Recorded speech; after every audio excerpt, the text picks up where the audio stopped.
Hello and warm welcome to everyone, this is Jaysil. आज से हम शुरू करेंगे हमारे इनकम टैक्स के रिवीजन लेक्चर्स, जो किसके लिए एप्लीकेबल है।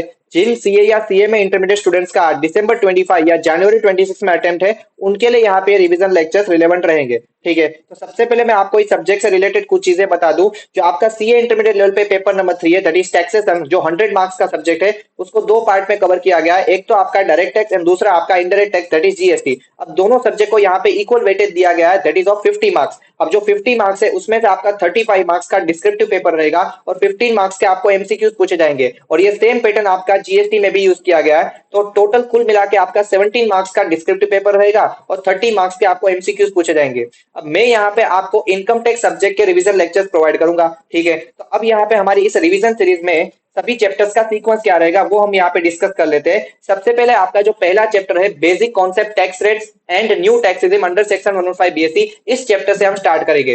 अब यहाँ पे मैंने सभी चैप्टर्स के सामने उसका वेटेज भी दिया गया कि इसमें से कितने मार्क्स तक का आपको पूछा जा सकता है। अब ये वेटेज मैंने नहीं निकाला है, ये वेटेज आपको आईसीए की ऑफिशियल वेबसाइट पे दिया गया है और वही यहाँ पे मैंने यूज किया है। तो सबसे पहले आज क्या करेंगे, जो आपका बेसिक कॉन्सेप्ट टैक्स रेट वाला जो चैप्टर है उससे हम स्टार्ट करेंगे। उसके बाद जो आपका agriculture income and residential status वाला चैप्टर है उसे हम रिवाइज कर लेंगे। तो इन तीन चैप्टर्स में से आपको 5 to 10 मार्क्स तक पूछा जा सकता है। ठीक है, उसके बाद हम क्या करेंगे, जो आपका 5 हेड्स ऑफ इनकम वाला जो पोर्शन है उसी पे हम डायरेक्टली जंप करेंगे, बिकॉज इसमें से आपको किस तरीके से क्वेश्चन पूछा जा सकता है। एक तो आपको ऐसा क्वेश्चन आ सकता है कि मान लो आपको ये पूछ लिया कि किसी इंडिविजुअल की सैलरी इनकम निकालिए, या हाउस प्रॉपर्टी की इनकम निकालिए, या कैपिटल गेन्स की इनकम निकालिए, यानी आपको किसी पर्टिकुलर हेड की इनकम निकालने के रिलेटेड क्वेश्चन दिया गया है। और इसके अलावा जो आपका क्वेश्चन नंबर 1 रहेगा, दैट इज 15 मार्क्स का, जिसमें आपको किसी इंडिविजुअल की टोटल इनकम निकालनी होगी, वो जो क्वेश्चन रहेगा वो भी आपका 5 हेड्स ऑफ इनकम के बेस पे ही पूछा जाएगा। तो इसलिए आपका ये जो 5 हेड्स ऑफ इनकम वाला जो पोर्शन है ये सबसे ज्यादा इंपॉर्टेंट रहेगा आपके सिलेबस में। ठीक है सर, इसके बाद हम क्या करेंगे, जो आपका clubbing of income, set of and carry forward and deductions वाला जो टॉपिक है उसे भी हम यहाँ पे रिवाइज कर लेंगे। अब इन तीन चैप्टर्स में से आपको 7.5 to 10 मार्क्स तक पूछा जा सकता है। ठीक है,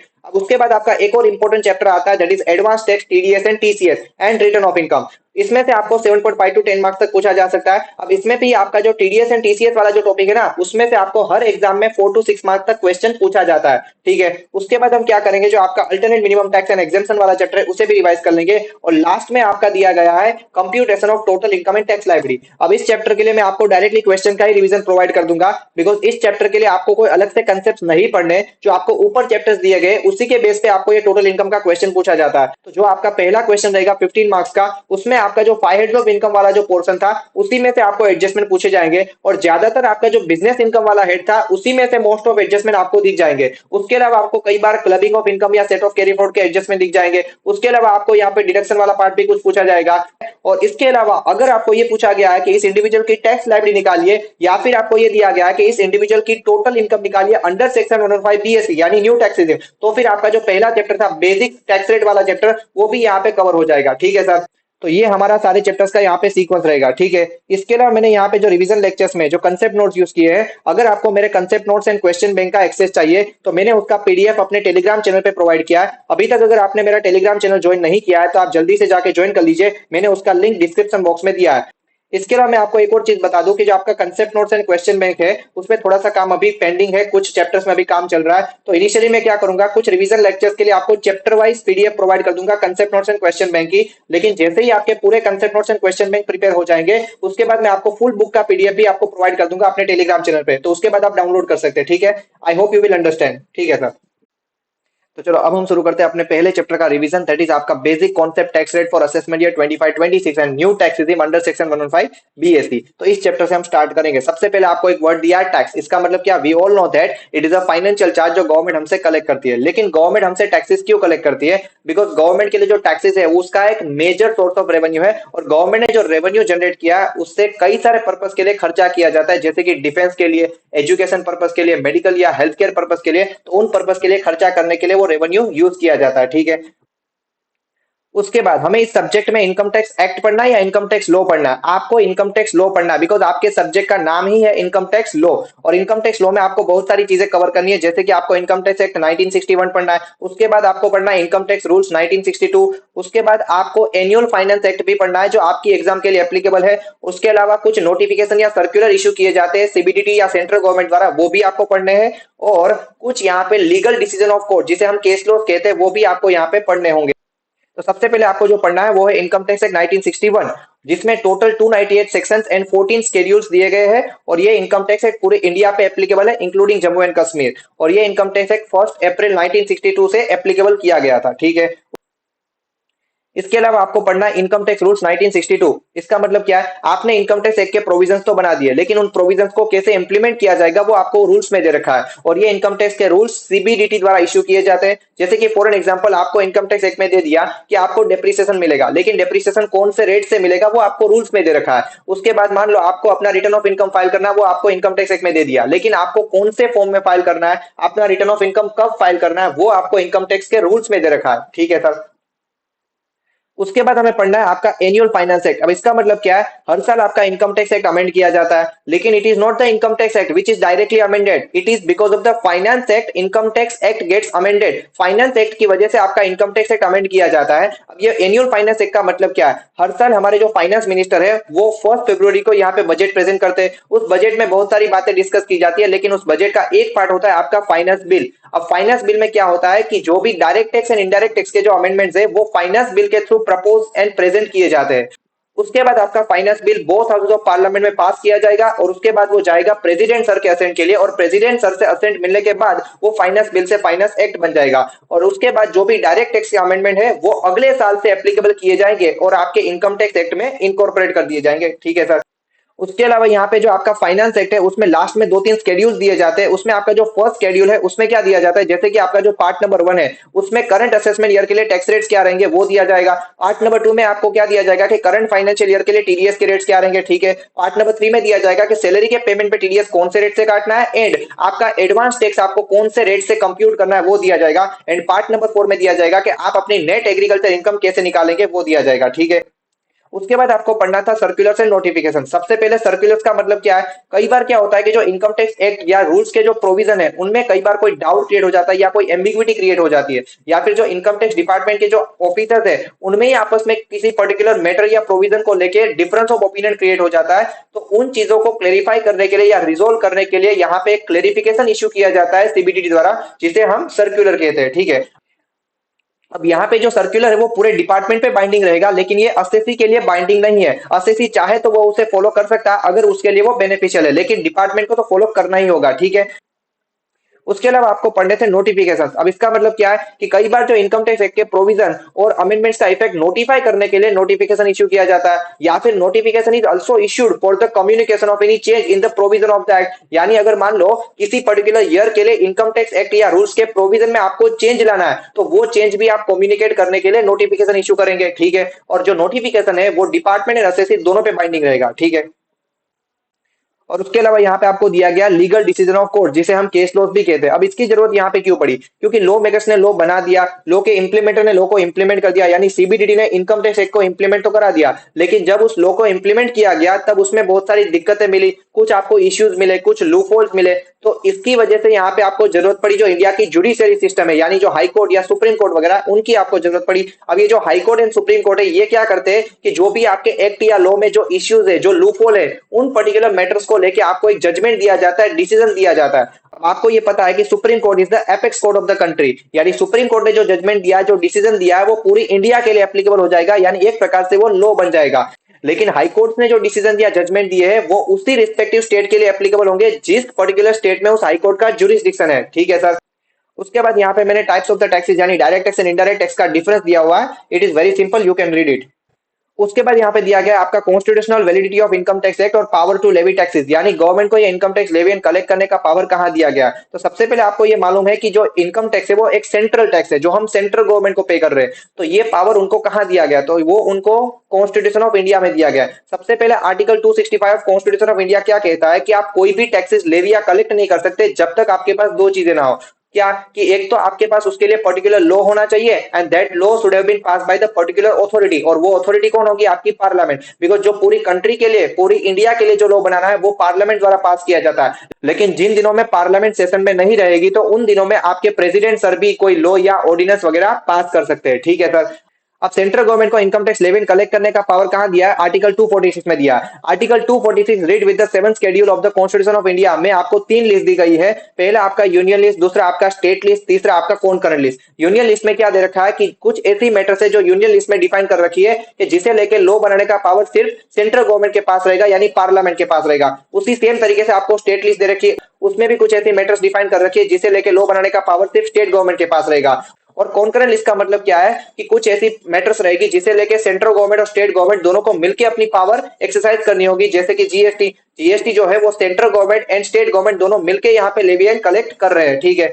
अब यहाँ पे यूनियन लिस्ट में एंट्री नंबर 82 में सेंट्रल गवर्नमेंट यानी पार्लियामेंट को ये पावर दे रखा है कि वो इनकम पे टैक्स कलेक्ट करने के लिए लॉ बना सकते हैं। लेकिन अदर देन एग्रीकल्चर इनकम यानी एग्रीकल्चर इनकम पे सेंट्रल गवर्नमेंट के पास टैक्स कलेक्ट करने का पावर नहीं है। लेकिन क्या स्टेट गवर्नमेंट के पास रहेगा? यस। स्टेट लिस्ट में आपको एंट्री नंबर 46 में स्टेट गवर्नमेंट को ये पावर दे रखा है कि वो एग्रीकल्चर इनकम पे टैक्स कलेक्ट करने के लिए लॉ बना सकते हैं, ठीक है। अब आता है आपका section number 4, that is charging section of income tax. अब चार्जिंग सेक्शन क्या कहता है कि income tax is charge for every assessment year, यानी हर साल आपकी इनकम पे टैक्स चार्ज किया जाएगा। यस। अब यहाँ पे ये कहा है कि जो भी पर्सन को सेक्शन 231 में डिफाइन कर रखा है, उस पर्सन ने प्रीवियस ईयर में जो टोटल इनकम कमाई है उस इनकम पे उनको अगले साल यानी असेसमेंट ईयर में टैक्स पे करना होगा। कौन से रेट से? जो रेट्स आपको एनुअल फाइनेंस एक्ट या इनकम टैक्स एक्ट में डिफाइन कर रखे हैं। अच्छा, ठीक है। अब ये सेक्शन 4 जो है उसमें दी गई सारी चीजों को हम डिटेल में डिस्कस करेंगे, जैसे कि आपका इनकम टैक्स में क्या आएगा, प्रीवियस ईयर असेसमेंट ईयर का मतलब क्या है, सेक्शन 231 में पर्सन की डेफिनेशन में कौन कौन आएगा, यहाँ पे total income and tax liability कैसे निकालेंगे, एनुअल फाइनेंस एक्ट में या इनकम टैक्स एक्ट में क्या टैक्स रेट दे रखे हैं, वही हम यहाँ पे डिटेल में डिस्कस करेंगे, ठीक है सर। सबसे पहले हम यहाँ पे ये देखेंगे कि किसी पर्सन की total income and tax liability कैसे निकालेंगे। लेकिन उसके भी पहले आपको ये देखना होगा कि उस पर्सन का रेसिडेंशियल स्टेटस क्या है, यानी वो पर्सन इंडिया के लिए रेसिडेंट है या नॉन रेसिडेंट है। बिकॉज उसके बेस पे आपको ये मालूम होगा कि उस पर्सन की टोटल इनकम में कौन कौन सी इनकम टैक्सेबल की जाएगी, ठीक है। तो सबसे पहले आपने उसका रेसिडेंशियल स्टेटस निकाल लिया। यस। अब निकालिए उसकी टोटल इनकम। तो सबसे पहले उसकी टोटल इनकम में पांचों हेड्स की इनकम जोड़ दीजिए, यानी अगर उसकी कोई सैलरी इनकम है तो वो ले लीजिए। दूसरा, उस पर्सन ने अपनी कोई प्रॉपर्टी अगर किसी को लेट आउट की यानी रेंट पे दी है तो उसके हाउस प्रॉपर्टी इनकम भी निकाल दीजिए। उसके अलावा अगर उसका कोई बिजनेस या प्रोफेशन है तो उसकी बिजनेस या प्रोफेशन की इनकम भी निकाल दीजिए, ठीक है। उसके अलावा उस पर्सन अगर कोई कैपिटल असेट ट्रांसफर किए तो उसमें से जो कैपिटल गेन इनकम है वो भी निकाल दीजिए। और उसके अलावा और कोई भी अगर आपकी कोई इनकम है जो ऊपर दिए गए किसी भी हेड में फॉल नहीं हो रही है तो वो आप अदर सोर्स में यानी आईएफओ में टैक्सेबल कर दीजिए।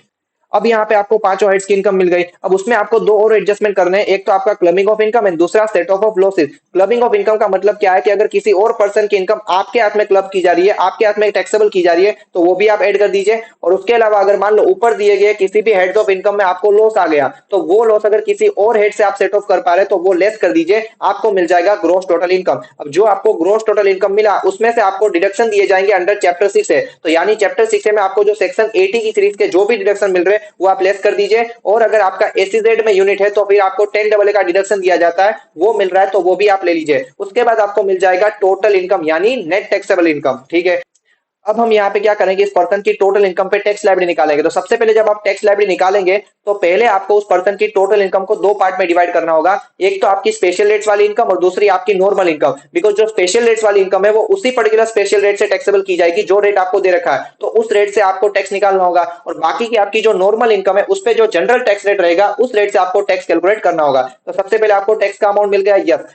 उसके अलावा अगर आपकी जो टोटल इनकम है वो एक पर्टिकुलर लिमिट से ज्यादा है तो फिर आपको सरचार्ज भी पे करना होगा। सरचार्ज का मतलब क्या है? It is an additional levy on tax, जो टैक्स पे लेवी किया जाएगा, टैक्स पे कैलकुलेट किया जाएगा। तो जो भी आपका सरचार्ज का रेट है वो टैक्स के अमाउंट पे लगाइए, आपको सरचार्ज मिल जाएगा। और जो भी आपका टैक्स इंक्लूडिंग सरचार्ज है उस पे आप हेल्थ एंड एजुकेशन से ऐड कर दीजिए 4% की रेट से, आपको मिल जाएगा टोटल टैक्स लायबिलिटी। अब यहाँ पे जो टोटल टैक्स लायबिलिटी आपको मिला उसमें से कुछ चीजें आपको माइनस करने मिल जाएगी, जैसे कि आपने जो tax already during the previous year पे कर दिया तो वो थोड़ी ना आप वापस से पे करेंगे। जैसे कि आपका ड्यूरिंग द प्रीवियस ईयर जितना टीडीएस या टीसीएस वगैरह डिडक्ट या कलेक्ट हुआ है तो उसका आपको क्रेडिट मिल जाएगा। उसके अलावा अगर आपने ड्यूरिंग द प्रीवियस ईयर कुछ एडवांस टैक्स पे किया तो उसका भी आपको क्रेडिट मिल जाएगा। उसके अलावा आपको अगर कोई फॉरेन टैक्स क्रेडिट मिल रहा है या double taxation relief under section 90 या 91, इसका मतलब क्या है? फॉर एन एग्जांपल, अगर मान लो आपने कोई फॉरेन कंट्री में से कोई इनकम कमाई, जिस इनकम पे आपने ऑलरेडी उस फॉरेन कंट्री में टैक्स पे कर दिया। अब मान लो अगर आप इंडिया के रेसिडेंट है तो वो फॉरेन जो इनकम है वो वापस से आपके हाथ में इंडिया में टैक्सेबल की जाएगी। तो यहाँ पे आपका डबल टैक्सेशन हो रहा है, दो जगह पे टैक्स लग रहा है। तो इसलिए हमारी गवर्नमेंट ने आपको एक बेनिफिट दिया है कि जो भी आपने फॉरेन कंट्री में टैक्स पे किया है उसका आपको इंडिया में क्रेडिट मिल जाएगा, या फिर आपको डबल टैक्सेशन रिलीफ दिया जाएगा अंडर सेक्शन 90 या 91। अगर वो मिल रहा है तो वो भी आप लेस कर दीजिए। उसके अलावा अगर आपको कुछ रिलीफ मिल रहा है अंडर सेक्शन 89 तो वो भी आप लेस कर दीजिए। इसका मतलब क्या, आपने सैलरी चैप्टर में ये पढ़ा होगा कि अगर आपको कोई अरियर्स ऑफ सैलरी या एडवांस सैलरी मिल रहा है तो उस केस में आपको एक रिलीफ दिया जाता है अंडर सेक्शन 89, तो वो भी आप लेस कर दीजिए। उसके अलावा यहाँ पे एओपीबीआई के मेंबर्स को 86 में एक रिबेट दिया जाता है, तो वो अगर मिल रहा है तो वो भी आप लेस कर दीजिए। और उसके बाद अगर आपका कोई एएमटी या मेट का क्रेडिट है जो आप यूज कर पा रहे हैं तो वो भी आप लेस कर दीजिए। उसके बाद जो मिलेगा वो आपको नेट टैक्स लायबिलिटी मिल जाएगा, या फिर आपका कोई रिफंड बन रहा है तो वो आपको मिल जाएगा। ठीक है सर, आगे बढ़ते आगे आपको दिया गया है पर्सन की डेफिनेशन अंडर सेक्शन 231, यानी पर्सन की डेफिनेशन में किन किन को कवर किया गया है। सबसे पहले दिया गया है इंडिविजुअल। इंडिविजुअल यानी कोई भी नेचुरल पर्सन, ह्यूमन बीइंग, चाहे वो मेल हो या फीमेल हो। उसके अलावा जो माइनर पर्सन या अनसाउंड माइंड का जो पर्सन है उसे भी इंडिविजुअल में कवर कर लेंगे। ठीक है, उसके बाद दिया गया है एचयूएफ। एचयूएफ यानी हिंदू अनडिवाइडेड फैमिली। अब इसका मतलब क्या है कि मान लो फॉर एन एग्जांपल एक फैमिली बिजनेस है और उस फैमिली के जो सारे लोग हैं, जो फैमिली के मेंबर्स है, वही अगर साथ में मिलके उस फैमिली बिजनेस को रन करना चाहते हैं तो उसके लिए क्या किया जाएगा, एक सेपरेट एंटिटी बना ली जाएगी और उसको एचयूएफ का स्टेटस दिया जाएगा और ये जो फैमिली बिजनेस है वो उस एचयूएफ के नाम कर दिया जाएगा और ये जो फैमिली के सारे लोग हैं वो उस एचयूएफ के मेंबर्स बन जाएंगे, तो उसे यहाँ पे एचयूएफ कहा जाएगा। ठीक है, और उसके अलावा आपको ये पता है कि जो फैमिली में जिसकी एज सबसे ज्यादा है, यानी जो हेड ऑफ द फैमिली है, वो उस एचयूएफ का कर्ता माना जाता है और बाकी के जो लोग हैं उस एचयूएफ के मेंबर्स बन जाएंगे। अब यहाँ पे एक वर्ड आता है आपका को पार्टनर एंड मेंबर्स। अब कुछ मेंबर्स ऐसे हैं जिसे को पार्टनर भी कहा जाता है। अब किन मेंबर्स को को पार्टनर कहा जाएगा, if you are joining the HUF by birth into the family, यानी अगर आप आपका उस फैमिली में बर्थ हो रहा है और उसकी वजह से आप उस एचयूएफ के मेंबर बन रहे हैं तो आपको को पार्टनर भी कहा जाएगा। अब को पार्टनर एंड मेंबर्स के बीच में फर्क क्या है, फर्क ये है कि को पार्टनर के पास ये राइट रहेगा कि they can claim for the partition of the assets of the family. वो फैमिली के असेट्स के बंटवारे के लिए मांग रख सकते हैं, लेकिन ये राइट मेंबर्स के पास नहीं रहेगा। मेंबर्स फैमिली के असेट्स के बंटवारे के लिए डिमांड नहीं कर सकते हैं। और उसके अलावा आपको ये पता है कि एचयूएफ को किसी भी एक्ट में रजिस्टर करने की जरूरत नहीं है, because it arises from a status. ठीक है सर, उसके बाद यहाँ पे कंपनी को भी पर्सन के डेफिनेशन में कवर किया गया है, चाहे वो डोमेस्टिक कंपनी हो या फॉरेन कंपनी हो। डोमेस्टिक कंपनी का मतलब क्या है, डोमेस्टिक कंपनी के लिए आपको सबसे पहले इंडियन कंपनी का मतलब समझना होगा। इंडियन कंपनी का मतलब क्या है कि any company which is registered under the companies act 2013 और any other previous company law और जिसका रजिस्टर्ड ऑफिस इंडिया में, तो उसे इंडियन कंपनी बोला जाएगा। या फिर अगर मान लो किसी भी बॉडी कॉर्पोरेट या इंस्टीट्यूशन को सीबीडीटी ने अगर कंपनी डिक्लेयर कर दिया तो वो भी इंडियन कंपनी मानी जाएगी। ठीक है, तो यहाँ पे आपको एक चीज याद रखनी है कि जितनी भी इंडियन कंपनीज है वो तो आपकी डोमेस्टिक कंपनी मानी जाएगी, लेकिन एक केस में आपकी फॉरेन कंपनी को भी डोमेस्टिक कंपनी बोला जाएगा। कौन से केस में, अगर मान लो किसी फॉरेन कंपनी ने अपने डिविडेंड डिक्लेरेशन एंड पेमेंट के अरेंजमेंट्स अगर इंडिया में कहीं कर रखे हैं तो फिर वो फॉरेन कंपनी को भी डोमेस्टिक कंपनी माना जाएगा। तो यहाँ पे आपकी एक कंक्लूजन लाइन निकलती है कि every Indian company is domestic company but every domestic company is not an Indian company, because एक केस में फॉरेन कंपनी को भी डोमेस्टिक कंपनी कहा जाएगा। ठीक है सर, और फॉरेन कंपनी यानी कि जो भी डोमेस्टिक कंपनी नहीं है वो आपकी फॉरेन कंपनी है।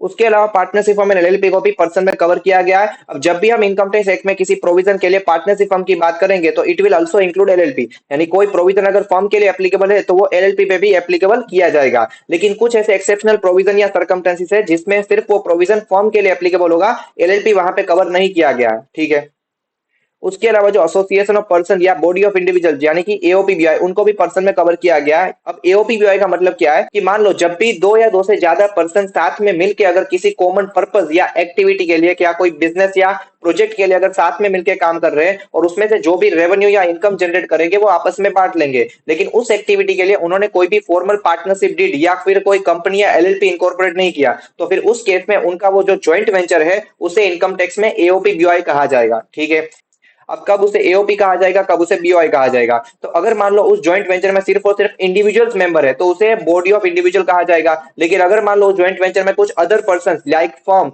या कंपनी या एचयूएफ वगैरह भी मेंबर है तो उसे एसोसिएशन ऑफ पर्सन कहा जाएगा। ठीक है सर, उसके अलावा लोकल अथॉरिटी यानी जो municipal corporation, panchayat, cantonment board, district board वगैरह, वो भी आपकी पर्सन के डेफिनेशन में आ जाएंगे। और उसके अलावा यहाँ पे लॉ मेकर्स ने दिया आर्टिफिशियल जुरिडिकल पर्सन यानी एक रेसिडुअल कैटेगरी, तो यानी अगर कोई पर्सन ऊपर दिए गए एक भी कैटेगरी में फॉल नहीं हो रहा है तो उस पर्सन को आर्टिफिशियल जुरिडिकल पर्सन में डाला जाएगा। यानी फॉर एन एग्जाम्पल आपके जो भगवान है, जो देवी देवता है, जो बार काउंसिल है, स्टेचुटरी बॉडीज या फिर कोई यूनिवर्सिटीज वगैरह है तो वो फिर आर्टिफिशियल जुरिडिकल पर्सन में कवर किए जाएंगे। ठीक है सर, अब यहाँ पे आपको दिया गया प्रीवियस एंड असेसमेंट ईयर की डेफिनेशन। हम क्या पढ़ रहे हैं, जो हमने सेक्शन 4 यानी चार्जिंग सेक्शन में अलग अलग टर्म्स यूज किए थे उन्हीं टर्म्स को हम यहाँ पे डिटेल में एक एक करके डिस्कस कर रहे हैं। ठीक है, ठीक है, तो अब यहाँ पे प्रीवियस ईयर असेसमेंट ईयर का मतलब क्या है? सबसे पहले प्रीवियस ईयर का मतलब क्या है? लॉ मेकर्स ने ये लिखा है कि प्रीवियस ईयर यानी the financial year immediately preceding the assessment year. Simple terms में प्रीवियस ईयर का मतलब क्या है कि जिस फाइनेंशियल ईयर में आप इनकम कमा रहे, इनकम अर्न कर रहे, तो वो फाइनेंशियल ईयर आपका प्रीवियस ईयर कहा जाएगा। और जो प्रीवियस ईयर में आपने टोटल इनकम जो कमाई है, उस इनकम पे आपको अगले साल जब टैक्स पे करेंगे और अपना रिटर्न ऑफ इनकम फाइल करेंगे, तो वो फाइनेंशियल ईयर आपका असेसमेंट ईयर कहा जाएगा। यानी प्रीवियस ईयर में जो आपने इनकम कमाई है, उस पे आपको असेसमेंट ईयर में टैक्स पे करना होगा और अपना रिटर्न ऑफ इनकम फाइल करेंगे। ठीक है सर। अब नॉर्मली जो प्रीवियस ईयर का पीरियड है वो 12 मंथ्स का होगा, यानी 1 अप्रैल से लेके 31 मार्च तक। और आपकी एग्जाम के लिए जो प्रीवियस ईयर एप्लीकेबल है वो 24-25 एंड असेसमेंट ईयर 25-26। अब यहाँ पे मैंने आपको ये कहा कि नॉर्मली प्रीवियस ईयर का जो पीरियड है वो 12 मंथ्स का होगा, लेकिन उसका एक एक्सेप्शन दिया गया है। कौन सा? कि अगर मान लो during the current previous year आपने कोई नया बिजनेस या प्रोफेशन सेटअप किया, या फिर मान लो पहले आपको इनकम नहीं कमा रहे थे और during the current previous year आप कोई नया इनकम कमाने लगे, नया सोर्स ऑफ इनकम कमाने लगे, तो फिर उस केस में आपका जो प्रीवियस ईयर स्टार्ट होगा वो उस दिन से स्टार्ट होगा जिस दिन आपने वो अपना नया बिजनेस या प्रोफेशन सेटअप किया, या फिर नया सोर्स ऑफ इनकम आप कमाने लगे, उस दिन से आपका प्रीवियस ईयर स्टार्ट होगा। लेकिन वो जो एंड होगा वो 31 मार्च को ही होगा। ठीक है। लेकिन जो असेसमेंट ईयर का जो पीरियड है वो तो 12 मंथ का ही होगा, 1 अप्रैल से लेके 31 मार्च तक। यानी प्रीवियस ईयर जब एंड होगा उसके बाद 1 अप्रैल से लेके 31 मार्च तक असेसमेंट ईयर का पीरियड रहेगा। ठीक है सर। अब यहाँ पे आपको एक जनरल रूल दिया गया है जो मैंने ऊपर ऑलरेडी आपके साथ डिस्कस कर लिया। क्या? कि income of a previous year is taxable in the assessment year. यानी जो प्रीवियस ईयर में आपने इनकम कमाई है उस पे आपको असेसमेंट ईयर में टैक्स पे करना होगा। लेकिन उसके कुछ एक्सेप्शन यहाँ पे दिए गए हैं, और एक्सेप्शन में क्या बोला है कि कुछ ऐसे सर्टेन केसेस है जिसमें आपने प्रीवियस ईयर में जो इनकम कमाई है उस पे प्रीवियस ईयर में ही टैक्स पे करना होगा। And that is the one of the most important question that is frequently asked in your exam. तो यहाँ पे आपको एक्सेप्शन क्या दे रखे हैं? सबसे पहले आपको दिया गया shipping business of non resident. यानी अगर मान लो कोई नॉन रेसिडेंट पर्सन जो शिपिंग बिजनेस में है, चाहे वो फॉरेन कंपनी हो, चाहे वो नॉन रेसिडेंट इंडिविजुअल हो, चाहे वो नॉन रेसिडेंट पार्टनरशिप हो, अगर मान लो जो नॉन रेसिडेंट पर्सन जो शिपिंग बिजनेस में है वो अपना शिप लेके इंडिया के किसी पोर्ट पे आ रहा है, और इंडियन पोर्ट से उन्होंने जो भी आपने मेल्स आर्टिकल्स या गुड्स या फिर लाइव स्टॉक वगैरह लोड किए, यहां से आपने जो भी पैसेंजर बिठाए, उसके लिए आपको जो फ्रेट मिलेगा वो फ्रेट ये माना जाएगा कि आपने इंडिया में कमाया है। और वो जो फ्रेट का अमाउंट है उसमें से 7.5% जितना अमाउंट आपका डीम्ड बिजनेस इनकम माना जाएगा अंडर सेक्शन 44B। और जब तक वो नॉन रेसिडेंट पर्सन उस इनकम पे टैक्स पे नहीं करेगा तब तक उसको उस पोर्ट से जाने नहीं दिया जाएगा। यानी उसको उस करंट प्रीवियस ईयर में ही टैक्स पे करना होगा। ठीक है सर। उसके अलावा सेकंड केस आपको दिया गया था पर्सन लिविंग इंडिया। अब यहाँ पे मैं आपको एक चीज बता दूं कि जो आपका पहला केस था वो एक मैंडेटरी केस था, लेकिन बाकी के जो 4 केस दिए गए ना वो यहाँ पे तभी आएंगे जब अगर एओ को कुछ गलत लग रहा है। ठीक है। ठीक है। तो सेकंड केस आपका क्या दिया गया था? Person living India. यानी अगर एओ को ऐसा लग रहा है कि करंट प्रीवियस ईयर में कोई इंडिविजुअल इंडिया छोड़ के चला जाएगा और उसका वापस इंडिया आने का कोई इंटेंशन भी नहीं है, तो फिर एओ क्या करेगा? जो भी उसका प्रोबेबल डेट ऑफ डिपार्चर है उस दिन तक की उसकी टोटल इनकम निकाली जाएगी और उस इनकम पे उस इंडिविजुअल को करंट ईयर में ही टैक्स पे करना होगा। ठीक है सर। तीसरा केस यहाँ पे दिया गया कि अगर मान लो एओ को ऐसा लगा कि आपने कोई एओपी बीओआई है वो किसी पर्टिकुलर इवेंट या पर्पस के लिए क्रिएट किया था और आप सेम ईयर में उसको डिसोल्व कर देंगे, तो फिर उस केस में एओ क्या करेगा कि जो भी आपका डेट ऑफ डिसोल्यूशन है उस दिन तक आपकी इनकम निकाली जाएगी और उस इनकम पे आपको करंट ईयर में ही टैक्स पे करना होगा। फॉर एन एग्जाम्पल, हमारा जो सितंबर महीने में गणपति महोत्सव आता है, उस फेस्टिवल में मैंने और 2-3 फ्रेंड्स ने मिलकर डिसाइड किया कि हम एक बिजनेस करेंगे, गणेश जी की मूर्तियां बनाएंगे। 1 महीने तक हमने वो बिजनेस किया और उसके बाद हमने वो बिजनेस बंद कर दिया। अब उस केस में हमने उस बिजनेस में से जो भी इनकम कमाई ना, उस इनकम पे हमें करंट ईयर में ही टैक्स पे करना होगा, बिकॉज वो एक एओपीबीआई था जो हमने कोई पर्टिकुलर इवेंट के लिए क्रिएट किया था। ठीक है। उसके बाद फोर्थ केस आपको दिया था person likely to transfer the property to avoid tax. यानी अगर एओ को ऐसा लग रहा है कि कोई पर्सन जो है वो अपनी टैक्स लाइबिलिटी अवॉइड करने के लिए अपनी जो प्रॉपर्टी एसेट्स है किसी को ट्रांसफर कर देगा, किसी को बेच देगा या अपने नियर एंड डियर्स को गिफ्ट में दे देगा, तो फिर उस केस में क्या किया जाएगा? जिस दिन एओ ने इस सेक्शन के अंडर उसकी प्रोसीडिंग इनिशिएट की उस दिन तक उसकी इनकम निकाली जाएगी और उस इनकम पे उसको करंट ईयर में ही टैक्स पे करना होगा। ठीक है सर। उसके बाद दिया गया था डिसकंटिन्यूड बिजनेस। यानी अगर मान लो करंट प्रीवियस ईयर में आपने अपना कोई बिजनेस या प्रोफेशन बंद कर दिया, डिसकंटिन्यू कर दिया, तो फिर अगले साल असेसमेंट ईयर में वो बिजनेस रहेगा ही नहीं, तो फिर आप अपनी इनकम पे टैक्स थोड़ी ना अगले साल पे करेंगे। तो फिर उस केस में वो बिजनेस या प्रोफेशन जिस दिन बंद हुआ उस दिन तक आपने जो इनकम कमाई है उस पर आपको करंट ईयर में ही टैक्स पे करना होगा।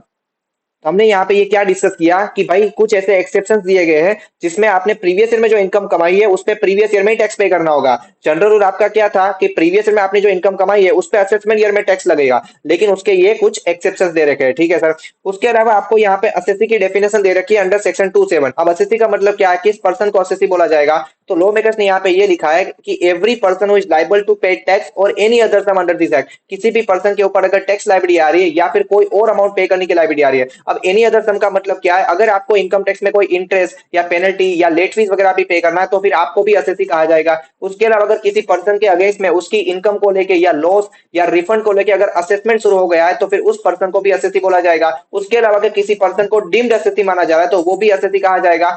इसके अलावा अगर मान लो किसी पर्सन को असेसी इन डिफॉल्ट डिक्लेयर किया जा रहा है तो वो भी आपका असेसी माना जाएगा। तो यहाँ पे आपकी एक कंक्लूजन लाइन निकलती है कि every assessee is a person but every person is not an assessee. ठीक है सर। अब हम रिवाइज करेंगे टैक्स रेट्स जो आपकी एग्जाम के लिए एप्लीकेबल है फॉर असेसमेंट ईयर 25-26।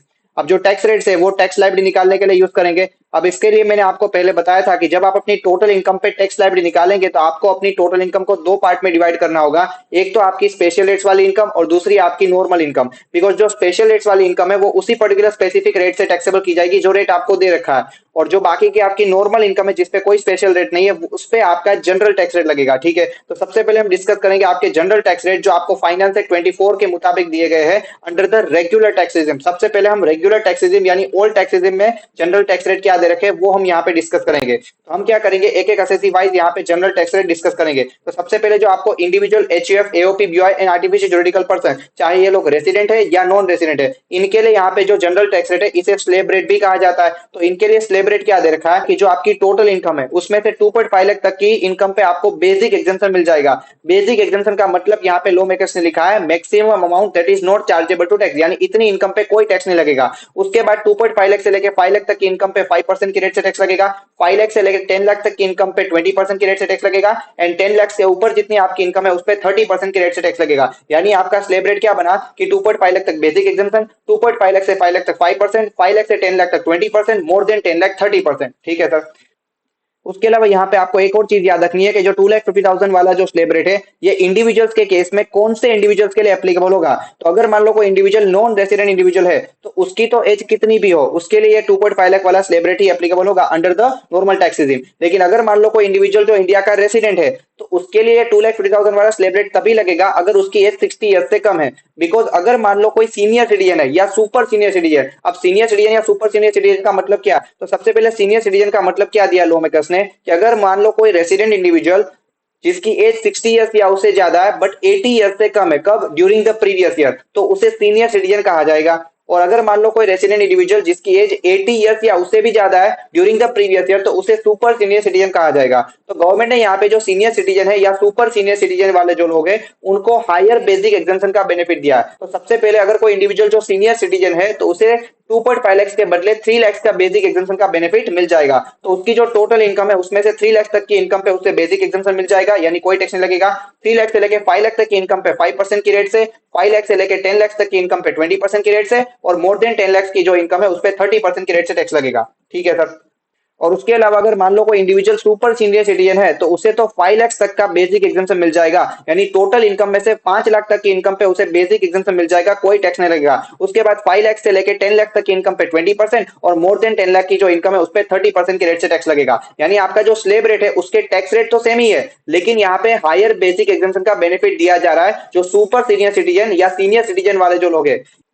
उसके अलावा यहाँ पे एक आपको सर्कुलर दिया गया है, एक क्लेरिफिकेशन दिया गया है, क्योंकि यहाँ पे एक डाउट क्रिएट हुआ था क्या कि अगर मान लो कोई रेसिडेंट इंडिविजुअल जिसकी एज 60 इयर्स या 80 इयर्स कंप्लीट हो रही है on the first April of assessment year, यानी उसकी जो बर्थ डेट है वो आ रही है on the first April of assessment year, तो क्या उसे सीनियर सिटीजन या सुपर सीनियर सिटीजन का बेनिफिट मिलेगा during the previous year. Because हमने यहाँ पे ऊपर ये पढ़ा कि उसकी 60 इयर्स या 80 इयर्स की एज कंप्लीट होनी चाहिए ड्यूरिंग द प्रीवियस ईयर। तो यहाँ पे लॉ मेकर्स ने आपको एक बेनिफिट दिया है कि भले ही आपके 60 इयर्स या 80 इयर्स कंप्लीट हो रहे हैं on the first April of assessment year, लेकिन यहाँ पे ये माना जाएगा कि आपने वो जो एज है वो कंप्लीट कर ली थी on the 31st March of the previous year itself, and आपको हायर बेसिक एग्जेम्पशन का बेनिफिट मिल जाएगा ऑफ 3 लाख और 5 लाख रिस्पेक्टिवली। ठीक है सर।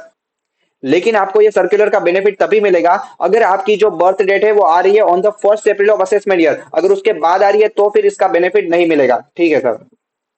अब हम डिस्कस करेंगे कुछ स्पेशल रेट्स वाली इनकम जिसपे कोई स्पेसिफिक टैक्स रेट दे रखा है। तो पहले मैं आपको ये बता दूं कि जो स्पेशल रेट्स वाली इनकम है वो सभी एसएससी के लिए उसी पर्टिकुलर स्पेशल रेट से टैक्सेबल की जाएगी जो रेट आपको दे रखा है। तो सबसे पहले हम यहाँ पे जो कैपिटल गेन के टैक्स रेट है वो डिस्कस करेंगे। पहले कैपिटल गेन के चैप्टर के लिए पहले मैं आपको ये बता दूं कि कैपिटल गेन चैप्टर में इस साल से मेजर अमेंडमेंट्स लाए गए थे। और इसीलिए मैं क्या करूंगा कि सबसे पहले हम यहाँ पे तो टैक्स रेट डिस्कस करेंगे, इसको हम वापस से जब कैपिटल गेन चैप्टर रिवाइज करेंगे तो वापस से डिटेल में डिस्कस कर लेंगे ताकि आपके लिए अच्छे से रिवाइज हो जाए। और कैपिटल गेन के अमेंडमेंट्स के लिए आपको एक चीज याद रखनी है कि आपको ये देखना होगा कि आपने कैपिटल असेट कब ट्रांसफर की है। बिकॉज जो कैपिटल गेन के जो भी टैक्स रेट्स के, पीरियड ऑफ होल्डिंग के, इंडेक्सेशन के रिलेटेड जो भी अमेंडमेंट्स है वो यहाँ पे 23 जुलाई 24 से एप्लीकेबल किए गए थे। तो अगर आपने कैपिटल असेट ट्रांसफर किए 23 जुलाई 2024 से पहले तो फिर आपके पुराने प्रोविजन लगेंगे, और अगर आपने कैपिटल असेट ट्रांसफर किए ऑन और आफ्टर 23 जुलाई 24 तो फिर आपके नए प्रोविजन लगेंगे, नए टैक्स रेट्स लगेंगे। ठीक है सर। तो सबसे पहले हम यहाँ पे डिस्कस करेंगे आपका लॉन्ग टर्म कैपिटल गेन जो 112 में टैक्सेबल किया जाता है उसका टैक्स रेट क्या है। इसे आप एक प्रकार से शेयर मार्केट वाला लॉन्ग टर्म कैपिटल गेन भी कह सकते हैं, याद रखने के लिए। ठीक है, तो सबसे पहले यहाँ पे कौन सी कैपिटल असेट कवर की है, लॉ मेकर्स ने यहाँ पे 3 कैपिटल असेट कवर किए। अगर आपने किसी कंपनी के इक्विटी शेयर या किसी इक्विटी ओरिएंटेड फंड के यूनिट्स या किसी बिजनेस ट्रस्ट के यूनिट्स आपने ट्रांसफर किए और उससे आपको अगर लॉन्ग टर्म कैपिटल गेन आ रहा है तो वो आपका लॉन्ग टर्म कैपिटल गेन 112 में टैक्सेबल किया जाएगा एट द रेट 10% और 12.5% की रेट से। लेकिन उसके लिए कुछ कंडीशन है कि इक्विटी शेयर के केस में आपने एसटीटी पे किया होना चाहिए at the time of purchase as well as at the time of transfer, और आपके जो इक्विटी शेयर है वो ट्रांसफर के टाइम पे लिस्टेड होने चाहिए। और बाकी की जो दो कैपिटल असेट है उसमें ये कंडीशन है कि आपको एसटीडी पे करना होगा eight the time of transfer, तो फिर आपका जो लॉन्ग टर्म कैपिटल गेन है वो आपका 112 में टैक्सेबल किया जाएगा एट द रेट 10% और 12.5% की रेट से, but in excess of 1,25,000। Because आपको ये पता होगा कि जब लॉन्ग टर्म कैपिटल गेन 112 में टैक्सेबल होगा तब उसमें आपको एक बेसिक एग्जेम्पशन दिया जाएगा ऑफ ₹1,25,000। तो जो भी आपका एलटीसीजी 112 वाला है उसमें से 1.25 लाख के ऊपर वाला जितना रहेगा वो आपका टैक्सेबल होगा एट द रेट 10% और 12.5% की रेट से। ठीक है, अगर आपने कैपिटल से ट्रांसफर किए 23 जुलाई से पहले तो 10% की रेट से, और अगर ऑन और आफ्टर 23 जुलाई 24 अगर ट्रांसफर किए तो फिर आपका 12.5% की रेट से टैक्सेबल किया जाएगा। अब यहाँ पे आपको बेसिक एग्जेम्पशन लिमिट के रिलेटेड आपको दो चीजें याद रखनी है। सबसे पहली बात ये है कि आपका ये जो बेसिक एग्जेम्पशन है 1.25 लाख का, ये पूरे प्रीवियस ईयर के लिए, पूरे साल के लिए एप्लीकेबल है। यानी अगर आपने कैपिटल असेट ट्रांसफर किए 23 जुलाई से पहले फिर भी आपका जो लॉन्ग टर्म कैपिटल गेन 112 में टैक्सेबल होगा उसके सामने आपको 1,25,000 का बेसिक एग्जेम्पशन दिया जाएगा। और अगर आपने कैपिटल असेट ट्रांसफर किए 23 जुलाई या उसके बाद तो भी आपका जो लॉन्ग टर्म कैपिटल गेन है उसके सामने आपको 1.25 लाख का बेसिक एग्जेम्पशन दिया जाएगा। और दूसरी बात ये है कि ये जो बेसिक एग्जेम्पशन लिमिट है ये पूरे प्रीवियस ईयर का मिला के 1.25 लाख से एक्सीड नहीं कर सकता। अब ये दोनों चीजें हम एग्जांपल की मदद से समझने की कोशिश करते हैं। फॉर एन एग्जांपल मान लीजिए आपने कोई कैपिटल असेट ट्रांसफर किया 20th में 2024 को जिससे आपको लॉन्ग टर्म कैपिटल गेन हुआ 2,75,000 का। अब वो एलटीसीजी जब आपका 112 में टैक्सेबल होगा तो उसमें सबसे पहले आपको बेसिक एग्जेम्पशन दिया जाएगा 1.25 लाख का, और उसके ऊपर वाला जितना रहेगा यानी आपका 1.5 लाख वो आपका 10% की रेट से टैक्सेबल होगा अंडर सेक्शन 112 है, बिकॉज आपने कैपिटल असेट ट्रांसफर किया 23 जुलाई से पहले। लेकिन अगर आपने वो कैपिटल असेट ट्रांसफर की होती 23 अगस्त 2024 को यानी 23 जुलाई के बाद तो फिर आपका 12.5% के रेट से टैक्स लगेगा, बट ऑब्वियसली 1.25 लाख का बेसिक एग्जेम्पशन लेने के बाद। उसके अलावा सेकंड एग्जांपल मैंने ये दिया है कि अगर मान लो पहले आपने कोई कैपिटल असेट ट्रांसफर किया 20th में 2024 को जिससे आपको लॉन्ग टर्म कैपिटल गेन हुआ 1.5 लाख का। उसके अलावा एक और कैपिटल असेट ट्रांसफर किया 23 जुलाई 2024 को जिससे आपको लॉन्ग टर्म कैपिटल गेन हुआ 2.5 लाख का। अब यहाँ पे जब ये 112 में टैक्सेबल किया जाएगा तो उसमें आपको जो बेसिक एग्जेम्पशन दिया जाता है 1.25 लाख का ये पूरे साल का आपको एक ही बार दिया जाएगा इन एग्रीगेट। तो सबसे पहले किसके सामने यूज करेंगे, तो बिकॉज आपका 23 जुलाई ऑनवर्ड्स आपका टैक्स ज्यादा रेट से लग रहा है तो उसके सामने सबसे पहले यूज करेंगे जो आपका 2.5 लाख का लॉन्ग टर्म कैपिटल गेन है उसमें से आप 1.25 लाख का बेसिक एग्जेम्पशन माइनस कर दीजिए, जो आपका 1.25 लाख का बैलेंस जो लॉन्ग टर्म कैपिटल गेन बचेगा उस पे आप 12.5% के रेट से टैक्स पे करिए, और आपका जो पहले वाले पीरियड का जो लॉन्ग टर्म कैपिटल गेन है 1.5 लाख का उसके सामने आपको कोई भी बेसिक एग्जेम्पशन नहीं मिलेगा, उस पे आप डायरेक्टली टैक्स पे कर दीजिए 10% के रेट से। ठीक है सर। उसके बाद यहाँ पे जो शॉर्ट टर्म कैपिटल गेन जो 111 में टैक्सेबल किया जाएगा उसका टैक्स रेट क्या रहेगा, जिसे हम शेयर मार्केट वाला शॉर्ट टर्म कैपिटल गेन भी कह सकते हैं। अब यहाँ पे कौन सी कैपिटल असेट कवर की है, वही 3 कैपिटल असेट जो आपको 112 में दी गई थी, बस यहाँ पे उसके ऊपर अगर शॉर्ट टर्म कैपिटल गेन आ रहा है तो वो 111 में टैक्सेबल किया जाएगा। क्या लिखा है यहाँ पे, अगर मान लो किसी कंपनी के इक्विटी शेयर या इक्विटी ओरिएंटेड फंड के यूनिट्स या किसी बिजनेस ट्रस्ट के यूनिट ट्रांसफर करने पे अगर आपको शॉर्ट टर्म कैपिटल गेन हो रहा है तो वो शॉर्ट टर्म कैपिटल गेन आपका 15% या 20% की रेट से टैक्सेबल किया जाएगा depending upon the date of transfer under section 111 है। लेकिन यहाँ पे कंडीशन ये है कि आपने ये तीनों कैपिटल असेट के केस में आपने एसटीडी पे किया होना चाहिए at the time of transfer, and equity share के लिए एडिशनल कंडीशन है कि इक्विटी शेयर आपके लिस्टेड होने चाहिए at the time of transfer. तो वो शॉर्ट टर्म कैपिटल गेन आपका 111 में टैक्सेबल होगा एट द रेट 15% और 20% की रेट से। अगर आपने कैपिटल असेट ट्रांसफर किए बिफोर 20 जुलाई तो 15%, और अगर ऑन और आफ्टर 20 जुलाई ट्रांसफर किया है तो 20% की रेट से आपका short term capital gain taxable होगा। ठीक है। उसके बाद यहाँ पे दिया आपका लॉन्ग टर्म कैपिटल गेन जो 112 में टैक्सेबल होगा। अगर कोई लॉन्ग टर्म कैपिटल गेन जो 112 में कवर नहीं हो रहा है तो वो आपका 112 में टैक्सेबल किया जाएगा। अब यहाँ पे पहले मैं आपको इंडेक्सेशन के बारे में बता देता हूँ कि आपको पता है कि अगर आपने कोई कैपिटल एसेट ट्रांसफर की जिसपे आपको लॉन्ग टर्म कैपिटल गेन आ रहा है और वो अगर लॉन्ग टर्म कैपिटल गेन 112 में नहीं जा रहा तो उस कैपिटल गेन को कंप्यूट करते टाइम आपको कॉस्ट ऑफ एक्विजिशन और कॉस्ट ऑफ इंप्रूवमेंट दोनों पे आपको इंडेक्सेशन का बेनिफिट मिल रहा था। लेकिन यहाँ पे इस साल से आपका जो सेकंड फाइनेंस है 2024 वाला है उसमें यहाँ पे अमेंडमेंट लाया गया कि आपको इंडेक्सेशन का बेनिफिट अब नहीं मिलेगा फ्रॉम 23 जुलाई ऑनवर्ड्स। तो यहाँ पे क्या दिया है कि अगर आपने कोई कैपिटल एसेट ट्रांसफर की बिफोर 23 जुलाई 24 जिस पे आपको अगर लॉन्ग टर्म कैपिटल गेन आ रहा है जो 112 वाला नहीं है तो फिर वो लॉन्ग टर्म कैपिटल गेन जब आप कंप्यूट करेंगे तो उसमें आपको इंडेक्सेशन का बेनिफिट मिल जाएगा कॉस्ट ऑफ एक्विजिशन और कॉस्ट ऑफ इंप्रूवमेंट पे। और फिर आपका जो लॉन्ग टर्म कैपिटल गेन आएगा वो आपका 20% की रेट से टैक्सेबल किया जाएगा बिकॉज पहले आपका इंडेक्सेशन मिल रहा था तो फिर आपका टैक्स रेट ज्यादा था। लेकिन अगर आपने कैपिटल एसेट ट्रांसफर की ऑन और आफ्टर 23 जुलाई 2024 तो भले ही आपको उस कैपिटल एसेट के ट्रांसफर करने पे लॉन्ग टर्म कैपिटल गेन आ रहा है लेकिन जब कैपिटल गेन कंप्यूट करेंगे तो उसमें आपको इंडेक्सेशन का बेनिफिट नहीं मिलेगा। आपको without indexation he cost of acquisition and cost of improvement minus करना है और उसके बाद जो आपका एलटीसीजी बचेगा वो लॉन्ग टर्म कैपिटल गेन आपका टैक्सेबल किया जाएगा एट द रेट 12.5% की रेट से विदाउट इंडेक्सेशन बिकॉज इंडेक्सेशन निकाल दिया तो आपका टैक्स रेट कम कर दिया है यहाँ पे। तो यहाँ पे आपको ये समझ आता है कि जो आपका लॉन्ग टर्म कैपिटल गेन का जो रेट है ना चाहे 112 का हो या चाहे 112 का हो यहाँ पे 23 जुलाई से वो 12.5% कर दिया है। ठीक है, इसके अलावा यहाँ पे आपको सेक्शन 112 में प्रोवाइजो दिया गया और ये प्रोवाइजो आपका जब सेकंड फाइनेंस एक लाया गया था 2024 वाला उसके बाद ये प्रोवाइजो डाला गया था अंडर सेक्शन 112। अब यहाँ पे ये प्रोवाइजो क्या कहता है कि अगर मान लो कोई रेसिडेंट इंडिविजुअल या एचयूएफ है जिन्होंने कोई इमोबल प्रॉपर्टी यानी कोई लैंड या बिल्डिंग परचेज की थी बिफोर 23 जुलाई 2024 और अब आप वो प्रॉपर्टी ट्रांसफर कर रहे ऑन और आफ्टर 23 जुलाई 2024 और उस प्रॉपर्टी के ट्रांसफर करने पे अगर आपको लॉन्ग टर्म कैपिटल गेन आ रहा है तो फिर जब आप कैपिटल गेन कंप्यूट करेंगे तो उस टाइम पे तो आपको इंडेक्सेशन का बेनिफिट नहीं मिलेगा। आपको without indexation he cost of acquisition और कॉस्ट ऑफ इंप्रूवमेंट आपको लेस करना है। लेकिन जब उसके बाद उस लॉन्ग टर्म कैपिटल गेन पे टैक्स लायबिलिटी निकालेंगे अंडर सेक्शन 112 तो वहां पे गवर्नमेंट ने आपको एक बेनिफिट दिया है कि अगर आपका जो टैक्स आ रहा है on long term capital gain at the rate 12.5% without indexation अगर वो ज्यादा आ रहा है किससे as compare to your tax on long term capital gain at the rate 20% with indexation then आपका जो एक्सेस टैक्स है वो इग्नोर कर दिया जाएगा। यानी गवर्नमेंट कुल मिला के ये कहना चाहती है कि एसएससी को यहाँ पे एक लोअर अमाउंट पे करना है क्या या तो 12.5% विदाउट इंडेक्सेशन और 20% विथ इंडेक्सेशन। यानी आपने जो लॉन्ग टर्म कैपिटल गेन निकाला विदाउट इंडेक्सेशन उस पे 12.5% के रेट से जितना टैक्स आ रहा है वो या तो आपको एक वर्किंग नोट में एक और लॉन्ग टर्म कैपिटल गेन निकालना होगा। अगर आपको इंडेक्सेशन का बेनिफिट मिलता तो फिर जितना आपका लॉन्ग टर्म कैपिटल गेन आता उस पे 20% से जितना टैक्स आ रहा है वो ले लीजिए। दोनों में से जो लोअर रहेगा वो एसएससी को पे करना होगा।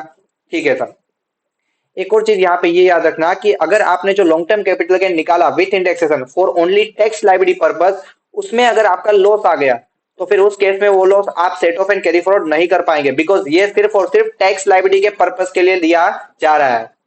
तो उस केस में आपका जो 20% विथ इंडेक्सेशन वाला अमाउंट है वो नील लिया जाएगा यानी एसएससी को कोई भी टैक्स पे नहीं करना होगा।